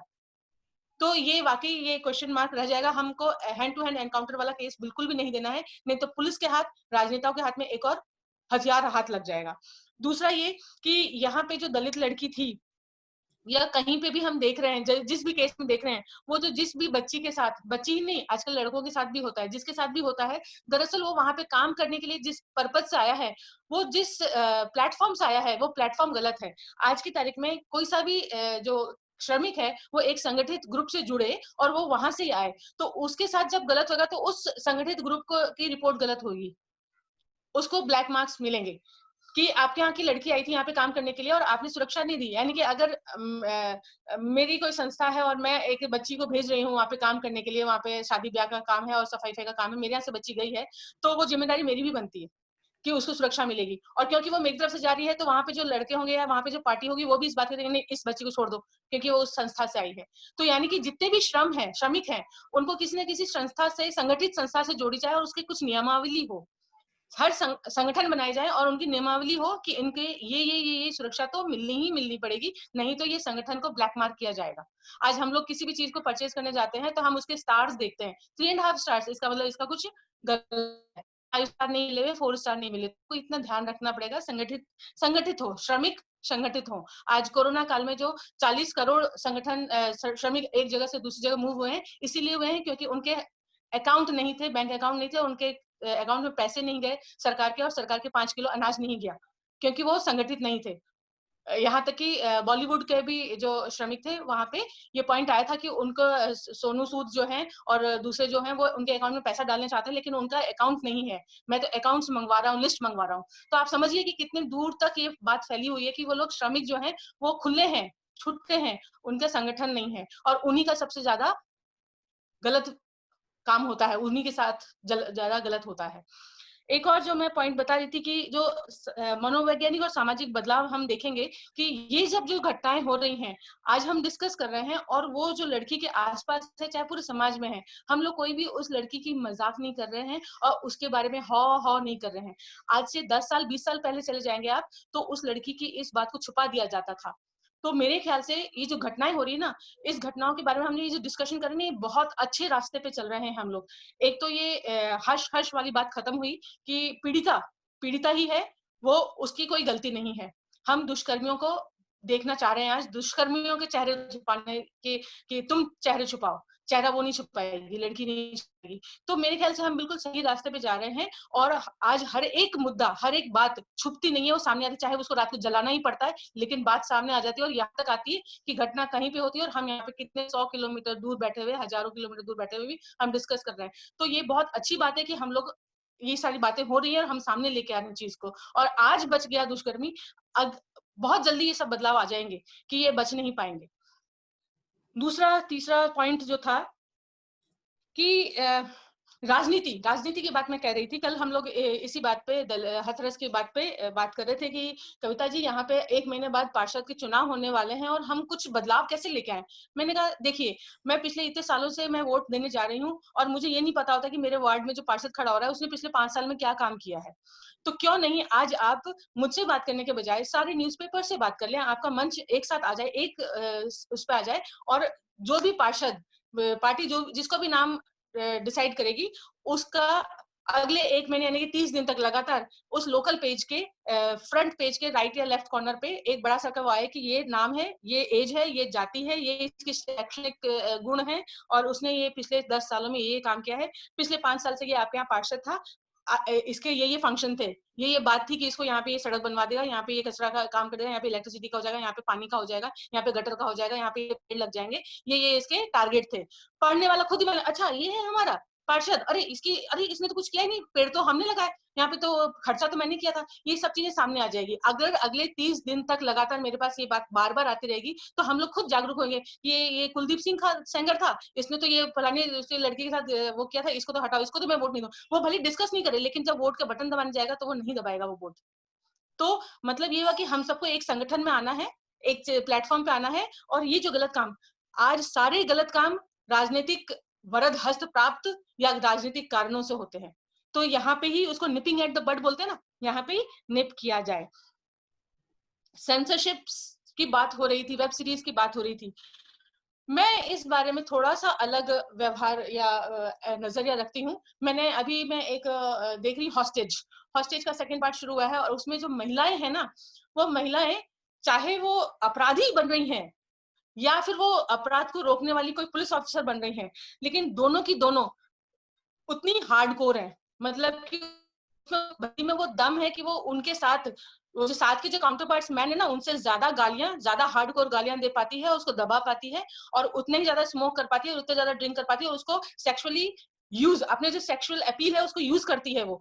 तो इससे क्या होता है, मैं इसको सही नहीं ठहरा रही, मैं ये ठहरा रही हूँ कि जिस चीज को हथियार बना के चीरहरण तक हुआ था, आज उसी को वो लड़की हथियार बना रही है। तो वो जो बात थी ना एक समय में कि घूंघट जरा सा दिख गया उसकी तो ये बाजू दिख गई और उसकी नाक दिख गई, उसमें हाव हो जाती थी। आज की तारीख में मैं स्लीवलेस बैठी हूँ और मुझे कोई फर्क नहीं पड़ रहा है। तो यानी कि हम जो कपड़े पहनते हैं या हमारे जो अंग दिख रहा है या हम जो ड्रिंक कर रहे हैं या हम जो गाली दे रहे हैं, वो हमारे को फर्क नहीं पड़ता है। तू मेरे को गाली दे के चुप नहीं करा लेगा। लड़कियां अगर गाली दे रही है तो वो ये कह रही है कि तू मेरे को चुप नहीं कराएगा, चुप तो मैं तेरे को कराऊंगी। तो ये जो सेंसरशिप्स है ना, ये मेरे ख्याल से इसके ऊपर हमको मनोवैज्ञानिक ढंग से जाना पड़ेगा कि हमको जो हॉ लगता है ना उसको बंद किया जाए। एवरीथिंग इज ओके फाइन, तुम अगर गाली देते हो ना तो वो मेरे को बुरा नहीं लगता है, ये गलत बात है और ये नहीं होनी चाहिए, लेकिन गाली तुम देते हो तो मेरे को उससे ज्यादा गाली देने आती है। तो अगर मेरे को लात मारेगा ना तो मेरे को लात मारनी आती है, तेरा थोबड़ा बैंड करना आता है। ये जो लैंग्वेज है ना, ये उसको वो मेरी कमजोरी नहीं है, वो मेरा एटिकेट्स है कि मैं उस लैंग्वेज को यूज नहीं करती। तो ये जो सेंसरशिप है ना, इसको बहुत सारे वो शायद वो लोग बहुत मनोवैज्ञानिक तौर तरीके पे जाते हैं, इसीलिए वो इसको इस्तेमाल करते हैं। मुझे लगता है कि ये बहुत अच्छा हुआ कि पिछले 3-4 साल से ये सब चीजें बहुत ओपन हो रही है। आज कॉलेज गर्ल्स जो है ना वो इतनी मिसयूज नहीं होती हैं। हाँ, वो मिसयूज होती हैं खुद की महत्वाकांक्षाओं की वजह से कि यार वो लड़के के साथ मैं वहां पे जाऊंगी, ऐसा हो जाएगा तो वैसा हो जाएगा, मुझे ये मिल जाएगा, मेरे को वहां घूमने को मिल जाएगा, वो उनकी महत्वाकांक्षाओं की वजह से। लेकिन वो महत्वाकांक्षाएं थोड़ी सी कर्व की जाए और थोड़ी सी पेरेंट्स की तरफ से हो जाए और उसको लड़की को इतनी अकल दी जाए कि वो वहां जो महत्वाकांक्षा होगी at the cost of your choice होगा, तुम्हारे जो चाह है ना उसको काट के दिया जाएगा, तो तुमको अपनी चॉइस का ध्यान रखना है। तो यहाँ पे सेंसरशिप पे भी मैं ये पॉइंट रखना चाहती हूँ। सेल्फ डिफेंस जो है, सेल्फ डिफेंस की बात हो रही थी, तो सेव योर फीमेल्स, इसका हैशटैग चलाया जाए।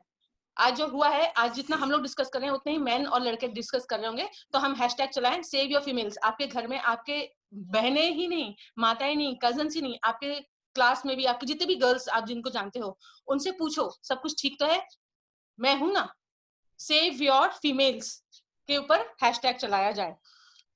स्कूली ना सरकारी स्कूल के जो टीचर्स और क्लस्टर्स की बात हुई, तो मैं भी ये चाहती हूँ कि हर कॉलोनी में, हर जगह जितने भी स्कूल्स हैं, जितने भी कॉलोनी है, वहां पे उस कॉलोनी के जितने भी वर्कर्स हैं उनके बच्चों का एक कम्युनिटी हॉल होता है। हम सबको को मालूम है कम्युनिटी हॉल है, लेकिन हम कम्युनिटी हॉल को कभी भी सही ढंग से इस्तेमाल नहीं कर रहे, सिर्फ किराया वसूली के लिए इस्तेमाल कर रहे हैं कि किसी के विवाह हो, यहाँ पे विवाह कर दो और किराया दे दो। हमको कम्युनिटी हॉल को बहुत अच्छे से इस्तेमाल करना चाहिए। उस कम्युनिटी के जो भी लोग जॉब पे जा रहे हैं वो वहां पे अपने बच्चों को एडमिट करा दे, और वहां पे लाइब्रेरी हो, वहां पे क्लब्स हो, चिल्ड्रन क्लब्स हो, वहां पे चिल्ड्रन की मूवीज हो। जो बड़े हैं वो मूवीज डिसाइड करें कि यहाँ पे बच्चे सबको मिलके कौन सी मूवी देखेंगे। आज सैटरडे है, सब बच्चे मूवी देखेंगे। आज वेडनेसडे, आज सब जने डॉक्यूमेंट्री देखेंगे। आज लाइब्रेरी में किस बच्चे ने कितनी बुक्स इशू कराई। मेरे ख्याल से कम्युनिटी हॉल का अच्छा से इस्तेमाल हो तो वो जो बच्चे हैं, वो लोग जो माँ बाप की देखभाल के अभाव में बिगड़ रहे हैं, उनका ध्यान रखा जा सकता है। और एक बहुत इंपॉर्टेंट बात थी कि शायद यहाँ पे जो भी लोग इन्वॉल्व हो रहे हैं राजनीति के अलावा जो लोग भी इन्वॉल्व हो रहे हैं गलत काम में, शायद वो लोग हैं जिनके पास नौकरी नहीं है, जिनके पास काम नहीं है, जो लोग निठल्ले बैठे हैं। अदरवाइज हम सबके पास सुबह से लेकर शाम तक, जहां 8 घंटे का जॉब था वहां पे आज 12 घंटे का जॉब हो गया है ना। तो हम सबके पास इतने सारे काम है कि संडे का काम भी जो एक्स्ट्रा काम होते हैं घर के, वो नहीं कर पा रहे हैं हम लोग। कभी किसी छुट्टियों का वेट करते हैं कि घर की सफाई या प्रॉपर शॉपिंग या फिर वॉशिंग मशीन ठीक कराना, इन सब के लिए टाइम नहीं है। तो ये कौन लोग हैं जो कि गलत काम कर रहे हैं? यानी कि सबके हाथ में जॉब नहीं है, सबके हाथ में काम नहीं है, सबके हाथ तक का सामाजिक सरोकार नहीं है। हमको उन सबकी को जोड़ना पड़ेगा। अब ये सारे काम सरकार तो नहीं करेगी। ये सब काम करने के लिए हम लोग जो आज बात कर रहे हैं ना, आज से 3-4 साल बाद हम लोग सबको एक बहुत अच्छे प्लेटफॉर्म बन के निकलेंगे। ये जो डीपीएस स्कूल और टीपीएस स्कूल और स्टेप बाय स्टेप स्कूल और ये सब जो स्कूल्स है ना, इन सबको एक प्लेटफॉर्म जोड़ेगा। एक सखी केंद्र हो सकता है, इन सभी स्कूल को एक साथ लेके आए और इन स्कूल्स के जिस प्रकार से ना जरूरी शिक्षा के साथ जोड़ा गया है, 25% बच्चे जरूरी शिक्षा के साथ, वैसे ही इनका एक सीआर रिपोर्ट बने कि इन्होंने सोसाइटी में ये काम किया है। इस कॉलोनी में ये बड़ी स्कूल है, तो इस कॉलोनी में सारे बच्चे, सारे लोग तो क्लब मिला हुआ है, क्लब मेंबरशिप मिली, सभी लोग अच्छे एडल्ट एजुकेशन में हैं, सभी लोगों को काम मिला हुआ है, ये स्कूल देख रही है। ऐसे स्कूल्स को पास में लेके आना, एक प्लेटफॉर्म पे लेके आना, साहित्यिक और सांस्कृतिक और कला को जोड़ते हुए एक प्लेटफॉर्म पे लेके आना, ऐसे एक संस्था की आवश्यकता है आज। मेरे ख्याल से सखी केंद्र जो है, ऐसे ही बहुत सारे केंद्र हो गए, इन सबको को एक प्लेटफॉर्म पे लाना पड़ेगा और अपनी अपनी कम्युनिटी, अपने अपने शहर, अपने अपने कॉलोनी के हिसाब से उनको काम बांटा जाना चाहिए।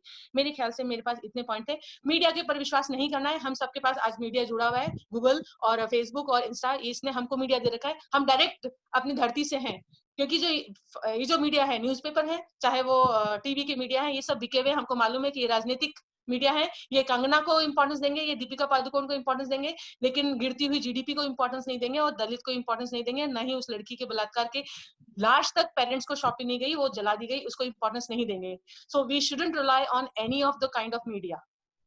I think I have covered all of the points. Thank you so much, सखी केंद्र. Thank you so much, Nilima Chaturvedi. आप सभी को धन्यवाद. मैं आप सभी को सुनने के लिए बैठी हूँ. जी. एक चीज मुझे बोलनी थी, मेरी आवाज आ रही है? हाँ, मेरी शायद मेरी आवाज सुनने में मुझे है, इसलिए मुझे कान लगाना पड़ रहा है. आपकी आवाज क्लियर है? ओके. एक्चुअली एक और कैंपेन हम लोग चला सकते हैं मेंटल हेल्थ अवेयरनेस पे, जो कि हर बच्चों के बीच में, हर पेरेंट्स के बीच में, क्योंकि सब लोग ये समझते हैं कि मेंटल हेल्थ मतलब अगर आप दिमागी रूप से बीमार हो तो आप पागल हो। जैसे फीवर होता है, डायरिया होता है, मलेरिया होता है, वैसे ही आप मेंटली सिक हो, ठीक है, आप अपना काउंसलिंग करवा सकते हो। आप जो अपनी काउंसलिंग करवाओ, अपने आप को ठीक करो। जिस तरह से बाकी बीमारियों के इलाज होते हैं उसी तरह से इसका भी इलाज होता है, क्योंकि जो बच्चे 5-5, 6-6 साल की लड़की का रेप कर रहे हैं वो तो मेंटली सिक ही होंगे ना, वो नॉर्मल हो ही नहीं सकते। क्योंकि इतनी छोटी सी बच्ची को देख के आपका मन भी कैसे कर सकता है? उसने तो कोई छोटे कपड़े नहीं पहने, आप कैसे सोच सकते हो? और एक जो हम लड़कियों को बचपन से सिखाते हैं कि बेटा छोटे कपड़े मत पहनो, बेटा ये मत करो, बेटा वो मत करो, उससे ज्यादा अगर हम आदमियों को सिखाएंगे, बचपन से ही बच्चों को सिखाएंगे कि औरतों की किस तरह से रिस्पेक्ट करनी है, किस तरह से उनको इज्जत देनी है, उनके कपड़ों को, उनकी हर चीज को इज्जत देनी है। जिस तरह से आप अपनी माँ को प्यार कर रहे हो, जिस तरह से अपनी माँ को इज्जत दे रहे हो, अपनी बहन को इज्जत दे रहे हो, उसी तरह से वो भी हैं, किसी की बहन, किसी की माँ, तो उनको भी अगर उसी तरह से वो इज्जत हम बचपन से ज्यादा लड़कों पे इस चीज पे ध्यान दें तो शायद आधी से ज्यादा चीज ठीक हो सकती है। Thank you. प्राची, अभी कोशिश करते हैं कि सब लोग एक एक बार अपनी बात रख लें, उसके बाद दोबारा कोई रखेगा। हम ये कहते चल रहे थे कि जैसे प्रियांक ने एक बात रखी क्लस्टर्स की, और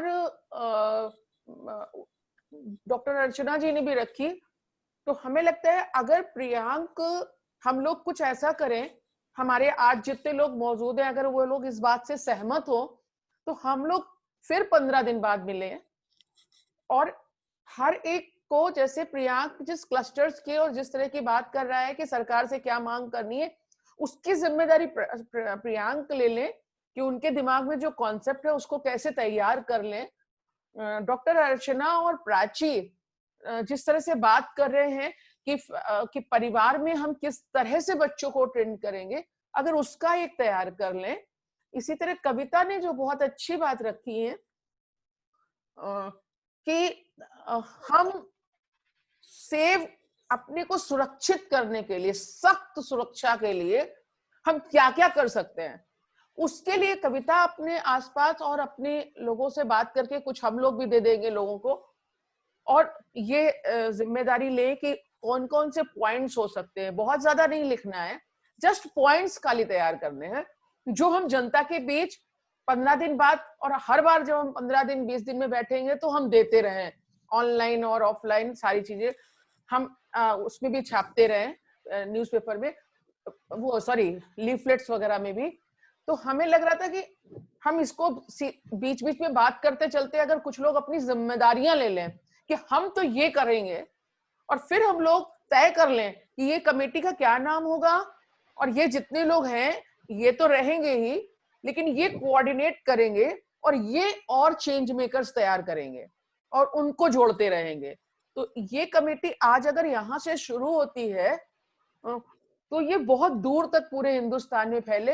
अभी सब लोग अलग अलग स्टेट से हैं, बहुत सारे लोग अलग स्टेट से भी हैं यहाँ, तो हमें लग रहा था ये अब हम घूस को घूसा का बहुत मेहनत किया है महेश ने, और बहुत काम किया है।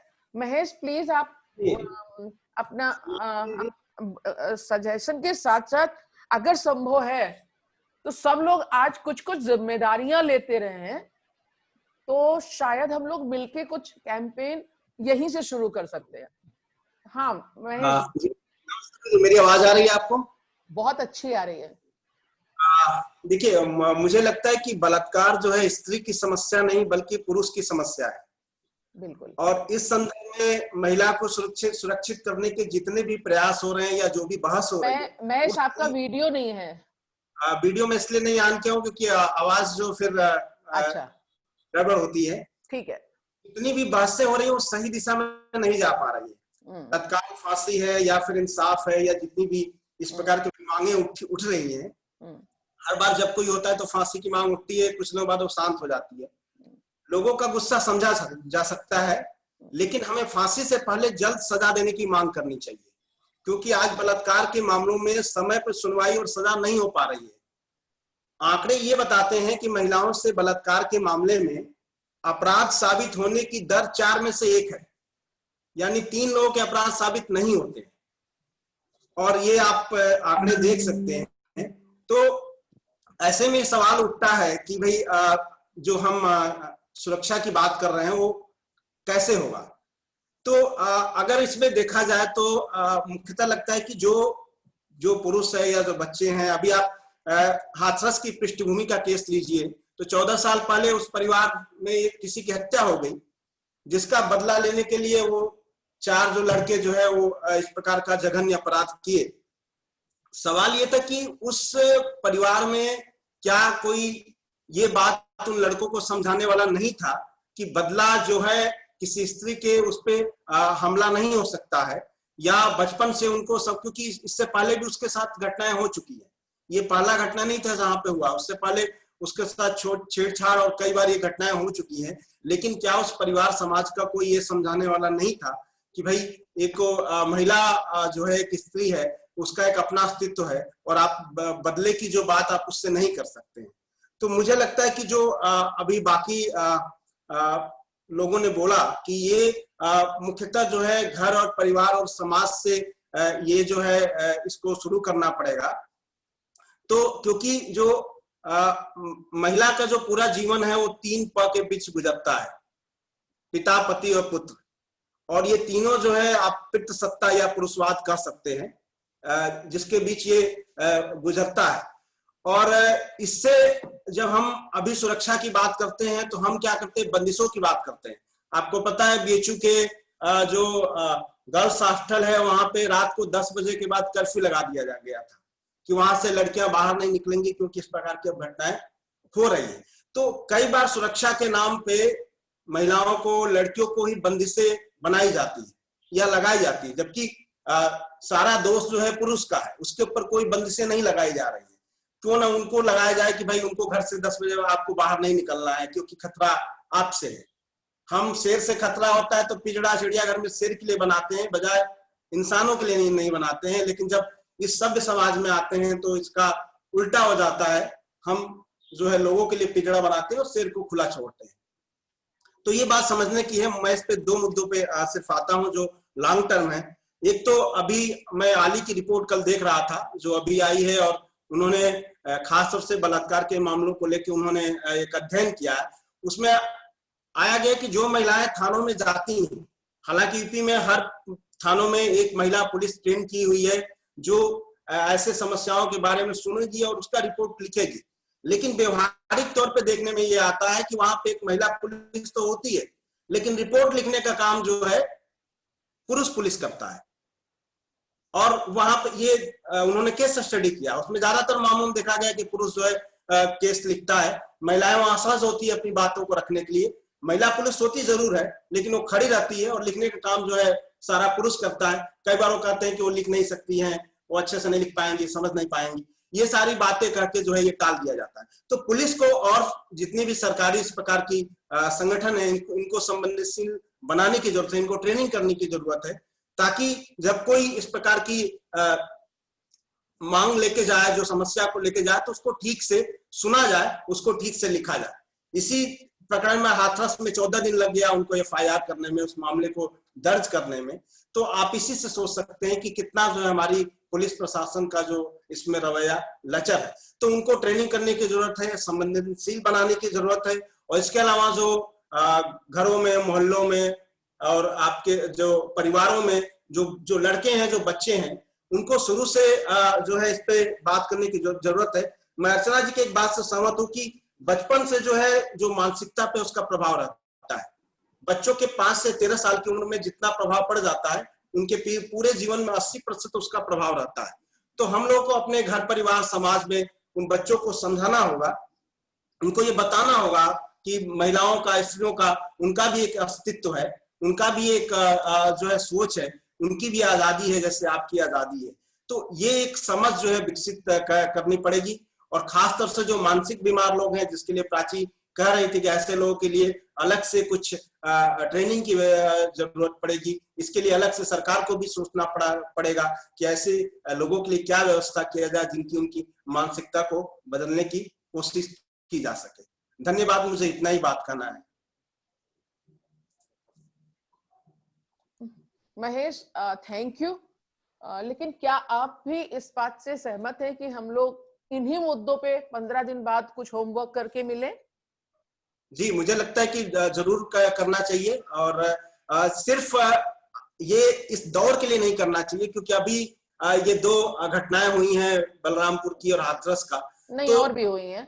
अभी कविता बता रही है कि आज उसने जयपुर में जो सुबह पढ़ा है उसमें भी हुई है। ये हर जगह होती रहती है, लेकिन कौन मीडिया में ज्यादा आ गया है? रोज हो रही है घटनाएं।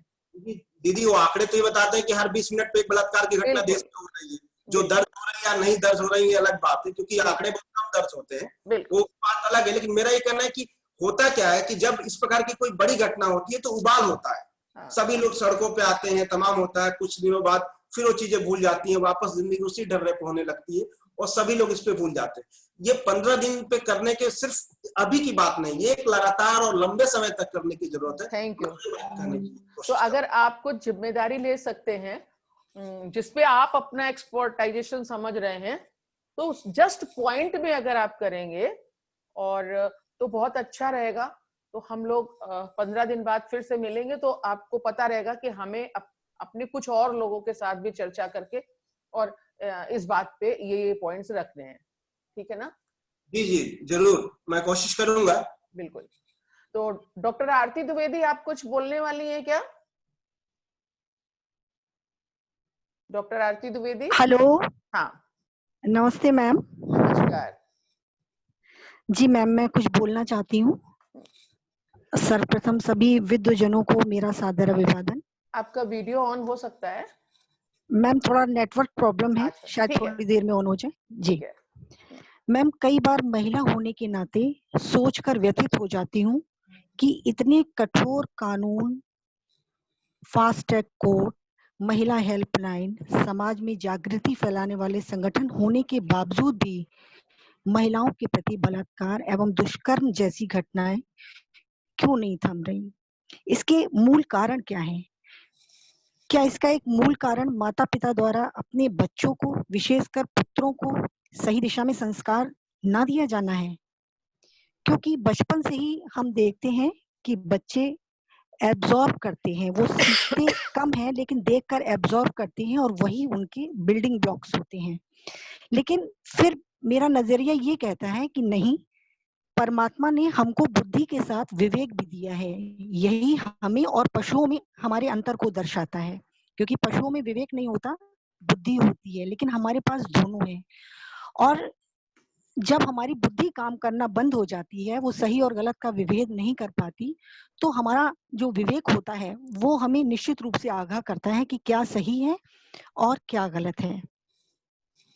तो कहने का तात्पर्य ये है कि लेकिन फिर भी हमें ऐसी घटनाओं से दो चार होना पड़ता है, और दुर्भाग्य ये है कि हमारा समाज पीड़ित महिला पर ही सवाल उठाता है। न सोच बदलती है और न ही व्यवस्था। कुछ भी बीत जाए, लेकिन ये जो हमले होते हैं, घटनाएं होती हैं। आपके पास कुछ सुझाव हैं क्या? आपके पास? जी जी जी मैम, हाँ मैम, मैं उन्हीं पे आ रही हूँ। तो सबसे पहला सुझाव मैम यही है कि बच्चों को सेक्स एजुकेशन की सुविधा, मतलब सेक्स एजुकेशन जरूर होनी चाहिए, ताकि उनके मन में कुछ उत्कंठा और कुछ ये ना रहे कि हमें ये देखना है, ये देखना है। दूसरा, फास्ट ट्रैक कोर्ट में एक टाइम बॉन्ड के लिए होना चाहिए। कोई भी चीज इतनी लंबी ना जाए, जैसे निर्भया मामले में हमने देखा, या न्यायालयों में मामले इतने अधिक लंबित नहीं होने चाहिए। सबसे बड़ी मेन प्रॉब्लम ये है। और जो पुलिस, जैसे अभी हमने हाथरस वाला केस देखा, इतना सब मीडिया बता रहे हैं, टीवी में इतना आ रहा है कि पुलिस ने कितनी निष्क्रियता दिखाई। तो ऐसे में जो पुलिस वाले जो दोषी हैं, उनको कुछ आर्थिक दंड उन पर लगना चाहिए और उनको जेल भेजने की भी व्यवस्था होनी चाहिए। बिल्कुल। और रही बात अपराधियों की, तो मैं बहुत देख लिया, ये सब देख देख के इतना ऊब चुके हैं, खून खौल जाता है, क्योंकि जिसके ऊपर बीती है वही जानता है। अब इन लोगों के लिए मैंने एक आर्टिकल भी लिखा है, हो सकता है कल तक पब्लिश हो। कुछ नहीं, जनता के सामने, आम जनता के सामने इनको जो भी दिया जाए, लाइव टेलीकास्ट सजा दी जाए, चाहे उनका सिर काटा जाए या उनको कैसे भी गुप्तांग उनका काट दिया जाए, और पूरी जनता देखे, ताकि उनके सामने नजीर एक पेश हो सके। तभी समाज घबराएगा, तभी उसके मन में कुछ ऐसा ना करने का विचार आएगा, और वो 100 बार ऐसी घटनाओं को अंजाम देने से पहले सोचेगा जरूर। ये मैं कहना चाहती थी ma'am. Thank you. Aarti ji, हम लोग कभी कभी गुस्से में, बहुत ज्यादा गुस्सा होता है तो बहुत सारी चीजें कहते हैं, लेकिन हमें लगता है अगर आप सहमत हैं कि हम लोग एक कमेटी के रूप में लंबे समय तक काम करें, तो व्यवहारिक चीजें क्या हो सकती हैं, आप भी 15 दिन बाद अगर कुछ पॉइंट्स नोट करके हम लोग बैठेंगे तो बहुत अच्छा रहेगा। हम ठीक है मैम। अशोक जी हैं हमारे बीच हैं, हम उनसे कहेंगे, लेकिन उनके पहले हम सौम्या हमारे बीच है, अभी उसने इंटर पास करके, लेकिन बहुत सौम्या तुम कुछ बोलोगी क्या? हेलो सौम्या। हाँ बेटे। Hello ma'am, hello everybody. मेरे को जो भी पॉइंट्स थे वो सब ऑलमोस्ट डिस्कस हो चुके हैं, एंड इवन मेरा भी यही व्यू है कि स्कूल्स में, कॉलेजेस में एक सेक्स एजुकेशन टॉपिक जरूर होना चाहिए। एंड मोर ओवर हम लोग कैसे मतलब अपने आप को सेफ रखें, इसकी बात कर रहे हैं। बट बिफोर दैट हमें ये बात करनी चाहिए, अब तो चलो ठीक है ये चीज हो गई है, बट ये ना हो उसके पहले कि हमें जो ग्राउंड वर्क करना चाहिए, दैट इज हमें अपने घर से, हमें अपने स्कूल में या आसपास जितने भी लोग हैं हमारे साथ, उन सबको ये भी सिखाना चाहिए। यू नो ऑलवेज लड़कियों को ये सिखाया जाता है कि तुम कमजोर हो and you know there are certain things तुम नहीं कर सकती हो। यू नो जैसे फॉर एग्जांपल अगर आपको इंजीनियरिंग भी करनी है या किसी भी ऐसे फील्ड वर्क में जाना है दैट इन्वॉल्व्स कि आपको काफी वर्क करना पड़ेगा, फिजिकल वर्क, तो हमेशा ये बोला जाता है कि तुम नहीं कर सकती हो ऐसे। This is set in their minds. तो इस चीज को जो हमारी आजकल की पेट्रियार्कल सोसाइटी काफी टाइम से चली आ रही है, उस चीज को भी कर्ब करना है। एंड मोर ओवर हमें ये चीज एकदम करनी है कि हमारे हाउस होल्ड में या आसपास में गर्ल्स और बॉयज को इक्वल ट्रीटमेंट मिलना चाहिए। इट्स नॉट कि आपको लड़कियां ही किचन में काम करें एंड बाहर लड़के ही जाए। इट्स ऑलवेज कि अगर काम किचन में करना है तो लड़के लड़की भी साथ में करें, तभी ये जाके डिफरेंसेस खत्म होंगे एंड तभी फिर लोग सोचेंगे लाइक जो फिर ये रेप्स वगैरह हो रहे हैं वो कम होंगे। बिकॉज फिर उसके बाद एक मतलब सेंस ऑफ रिस्पेक्ट आ जाती है दूसरे की तरफ एंड देन यू रियलाइज कि you are not different, you know आप एक बराबर ही हैं।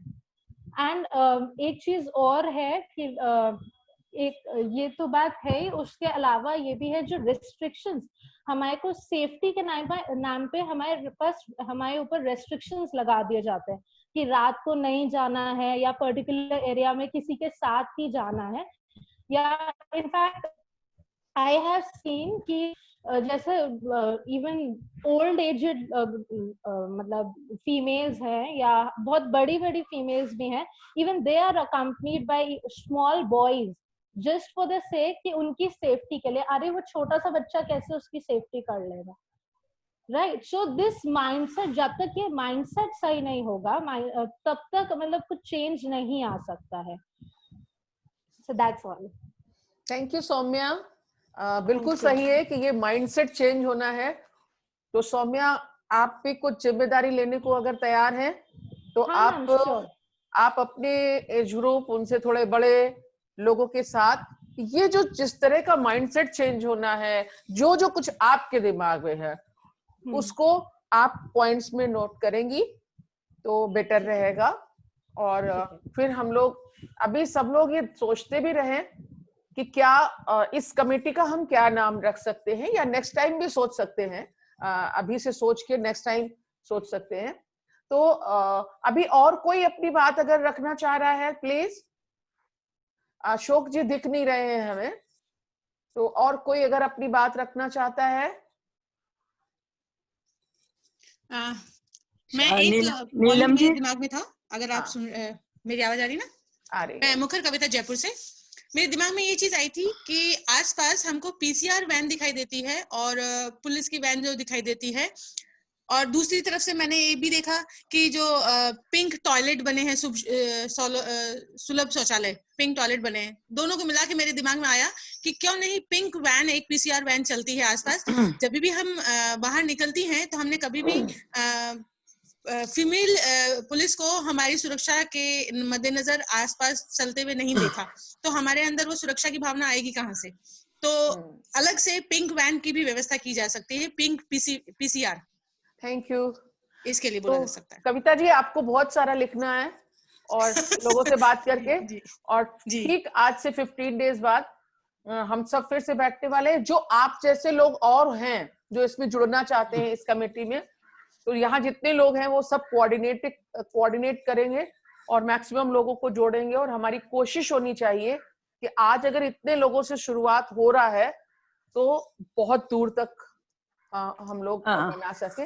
आपके बीच शीला द्रोण मुंबई से हैं, शीला द्रोण सोशल वर्कर हैं और पिछले लंबे समय से काम कर रही हैं, तो 30-35 साल से। हाँ शीला जी बताइए। अभी मैंने सब जो सुना उसके अनुसार ये जैसे प्राची ने कहा कि जो रेपिस्ट हैं वो 2 तरीके के होते हैं। आवाज सुनाई दे रही है नीलम जी? बहुत अच्छी। अच्छा, 2 तरीके के होते हैं। एक जो मेंटली इल, राइट, कि उसको पता ही नहीं है वो क्या कर रहा है। ये जो डिफॉर्मिटी है चाहे उसकी पैदाइश, चाहे उसके सर्कमस्टांसेस, चाहे उसका माइंडसेट, इन सब से जुड़ा हुआ होता है। और जब हम क्या कहते हैं, क्योंकि वो सही बात है कि 3 महीने या 6 महीने की या 6 साल की बच्ची के साथ, और उसके बाद जो जिस तरह से मतलब चाहे निर्भया का केस ले लीजिए, चाहे क्या बोलते हैं ये अभी केस ले लीजिए, कि किस तरीके से टॉर्चर करके जो छोड़ा जाता है, तो उसके अंदर केवल अपना बचाव नहीं, एक वो रियली मेंटली इल है, वो लोग मेंटली इल हैं। और इस चीज को लेके मुझे लगता है बहुत काम करने की जरूरत है। जो सोच, जो माइंडसेट हम बात करते हैं सोसाइटी में, उसके लिए I think first and foremost is कि आप उसकी लोगों की मेंटल हेल्थ को सही करिए, चाहे वो पति पत्नी के मामले हो, घरेलू हिंसा के मामले हो, चाहे वो सेक्सुअल हैरेसमेंट इन ऑफिस हो, इन सब जगह पे main attack I think should be on the mind. Collectivism बहुत इंपॉर्टेंट है, उसके बगैर तो कहीं भी, चाहे आप क्षेत्रीय कमेटी बनाएं, चाहे स्टेट लेवल कमेटी बनाएं, चाहे नेशनल कमेटी बनाएं, जब तक कलेक्टिविज्म नहीं होगा तब तक हम आगे काम नहीं कर सकते, क्योंकि एक के बाद एक इस तरीके के आते रहेंगे। दूसरा मुझे लगता है ये जो लोगों में डर रहता है कि हम इसका सपोर्ट नहीं करें, हमको वो लोग आके परेशान करेंगे, फिर हमारी बच्ची के साथ भी वही कर सकते हैं वो लोग। तो ये एक डर जो है लोगों के बीच में से निकालना बहुत जरूरी है। कोई वो चाहे अपने स्वार्थ के लिए ही कर रहे हैं, लेकिन आई थिंक क्योंकि किसी को सच्चाई पे बोलना ही नहीं है। आप छोड़िए ये बेचारी दलित लड़की की बात या कहीं गरीब बस्ती की बात, आज क्या बोलते हैं बॉलीवुड में जो ड्रग के मामले हैं उस पे भी आवाज उठाने, खुद बॉलीवुड के लोग अच्छे समझदार, इतनी सालों से काम करने वाले, अच्छी अच्छी फिल्में तो बहुत दे देते हैं, लेकिन आप बड़ी हाई फाई तरीके से लोगों के बीच पोर्ट्रे तो कर लेते हैं, लेकिन हकीकत में वो क्या है वो बिल्कुल सामने आ गया है। तो आई थिंक मुझे लगता है बाकी तो लोगों ने बहुत अच्छा कहा है कि कमिटी सब जगह बननी चाहिए। और क्या कहते हैं, हाँ दूसरा ये कि हम लोगों को अर्धनारीश्वर का कॉन्सेप्ट जो है या उस ऐसी चीजों को लोगों के बीच और हाईलाइट करनी चाहिए, चाहे वो स्ट्रीट प्ले के थ्रू हो, चाहे वो लीफलेट के थ्रू हो, चाहे वो जब आप कॉलेज स्कूल्स में मीटिंग कर रहे हैं उसमें हो, ताकि कि लोगों को पता पड़े कि society was not like this we have developed among ourselves. ये जो ले लिया है ना कि भाई हमारे लड़की तो मेंट है कि वो क्या बोलते हैं she is meant as an object, उसको आप यूज ही कर सकते हैं, इसके अलावा कुछ नहीं। तो ये जो महिला की इम्पोर्टेंस जो हमारी माइथोलॉजी के थ्रू है, जो हमारी क्या बोलते हैं पुराने तरीके में है, जो को और आम लोगों के बीच हाईलाइट करना जरूरी है। Thank you Sheela, thank you Sheela. आप पे शीला अगर आप कुछ जिम्मेदारियां ले सकती हैं और उस पे कुछ पॉइंट्स तैयार कर सकती हैं तो प्लीज आप अपना एक ग्रुप बनाइए और पॉइंट्स तैयार करिए सिर्फ इसी विषय पे। और हम लोग कोशिश करते हैं, अगर यहाँ जितने लोग मौजूद हैं, हमें लगता है सब लोगों की एक अर्ज है, अंदर से एक भूख है कि इस तरह की चीजें नहीं होनी चाहिए। तो उसके लिए बहुत जरूरी है कि हम लोग देखते हैं इसको, साल डेढ़ साल कॉन्टिन्यूअस काम करते हैं इस पे और देखते हैं कि क्या हमारे करने से हम कितना बदलाव ला पा रहे हैं। तो किसी और को कुछ कहना है? क्योंकि 3 बजे से हमारी दूसरी जो वेबिनार है वो वेबिनार शराब और नशे के बढ़ने की वजह से जो परिवार टूट रहे हैं उनको कैसे बचाया जाए, तो वो 3 बजे से है। तो अगर अभी आप लोगों में से किसी का भी कोई सवाल है या कुछ सुझाव है तो आप जरूर दे दीजिए। इसमें मैं सिर्फ ये एक दीदी कहना चाहती हूँ कि मैं एक लिख करके दूंगी आपको कुछ पॉइंट्स इसके कि ये रेपिस्ट क्यों रेप करते हैं, मानसिकता क्या है, ये डिजीज क्यों बन जाती है, तो इस पे मैं आपको लिख करके दूंगी पूरा, जिसको आप कि ये ऐसा क्यों होता है, कौन सा हार्मोन एकदम से अटैक करता है कि वो व्यक्ति नहीं समझ पाता कि मैं ये कार्य क्यों कर रहा हूँ। तो वो उस पे मैं पूरा आपको एक लिख करके दूंगी। अच्छा। जो जिसका ना बेनिफिट बहुत होगा लोगों को। उसमें एक चीज और जोड़ देना, उसमें एक चीज ये भी जोड़ दीजिएगा कि वह जो ऐसा करते हैं उनको कैसे रोका जा सकता है, उसको कैसे बचाया जा सकता है। जी प्रिवेंशन, क्योंकि हम लोगों की ये जो कमेटी है ये कोशिश ये करती रहे कि एक्शन में कुछ ना कुछ करती भी रहे। स्टडी तो बहुत जरूरी है क्योंकि कारण में ही समाधान छिपा होता है। बिल्कुल मैं इसका पूरा आर्टिकल बना के और हाउ टू प्रिवेंट, और इनको इवन स्कूल और कॉलेजेस वाली जो बात कही कविता जी ने, स्कूल और कॉलेजेस में भी इस पे क्या चीजें ऐसी न्यूट्रिशन में भी होनी चाहिए, डाइट में भी होनी चाहिए कि इस हार्मोन को उतना बढ़ने ना दे। तो वो भी मैं पूरा इसका करके आपको सेंड कर दूंगी। Thank you. और कोई किसी को कुछ कहना है? काफी लोग हैं, आज तो बहुत सारे लोग थे, 30-32 लोग थे, अभी 21 लोग रह गए हैं। किसी को कुछ कहना है तो ठीक है। नमस्कार सब लोगों को, सबको थैंक्स। और हमें उम्मीद है कि सब लोग होमवर्क करेंगे, जिन्होंने बोला है वो भी करेंगे, जिन्होंने नहीं बोला है वो भी करेंगे। 15 दिन बाद हम लोग बैठते हैं और आप लोग और लोगों को भी कमेटी में जोड़ेंगे। अभी हमने ज्यादा लोगों को बोला नहीं था क्योंकि ये तो हमने कल शाम में ही तय की थी मीटिंग, जब कहीं से परमिशन नहीं मिल रही थी तब शाम में हमने वेबिनार तय की, तो इसलिए बहुत कम लोगों को दे पाए। तो हम भी और लोगों को देंगे, आप भी देंगे, और कोशिश करेंगे कि जो नेक्स्ट मीटिंग हो उसमें बहुत अच्छा सोचने वाले कम से कम 35-40 लोग हों, जो छोटी छोटी बातें करें लेकिन बहुत अच्छे सुझाव दें और होमवर्क लें। और फिर हम लोग ये as a coordinator next time एक नाम भी तय कर लीजिएगा कि इस कमेटी का नाम क्या होना चाहिए। पार्टी का लोग नहीं होंगे उसमें, जो अपनी बातें रखें राजनीतिक पार्टी के, लेकिन हम लोगों की कोशिश होनी चाहिए कि इसमें कोई बड़ा छोटा नहीं होगा, सारे लोग कोऑर्डिनेट करेंगे, सारे कोऑर्डिनेटर्स होंगे और वो जिनको नया बनाएंगे वो सब चेंज मेकर्स होंगे समाज के लिए। तो इसमें ये नहीं होगा कुछ लोग कहीं कोऑर्डिनेट कर रहे हैं तो कुछ लोग कहीं कोऑर्डिनेट कर रहे हैं, कभी हम इस मीटिंग को कोऑर्डिनेट कर रहे हैं, कभी आप कर रहे हो, कभी कोई कर रहा है। तो इस तरह से एक कमेटी अगर हम लोग बना लेंगे तो शायद वो लंबे समय तक जाएगी और अच्छा रहेगा। Thank you Saumya, thank you Kavita, thank you Priyank, thank you Mahesh, सब लोगों को बहुत बहुत थैंक्स। Bye bye.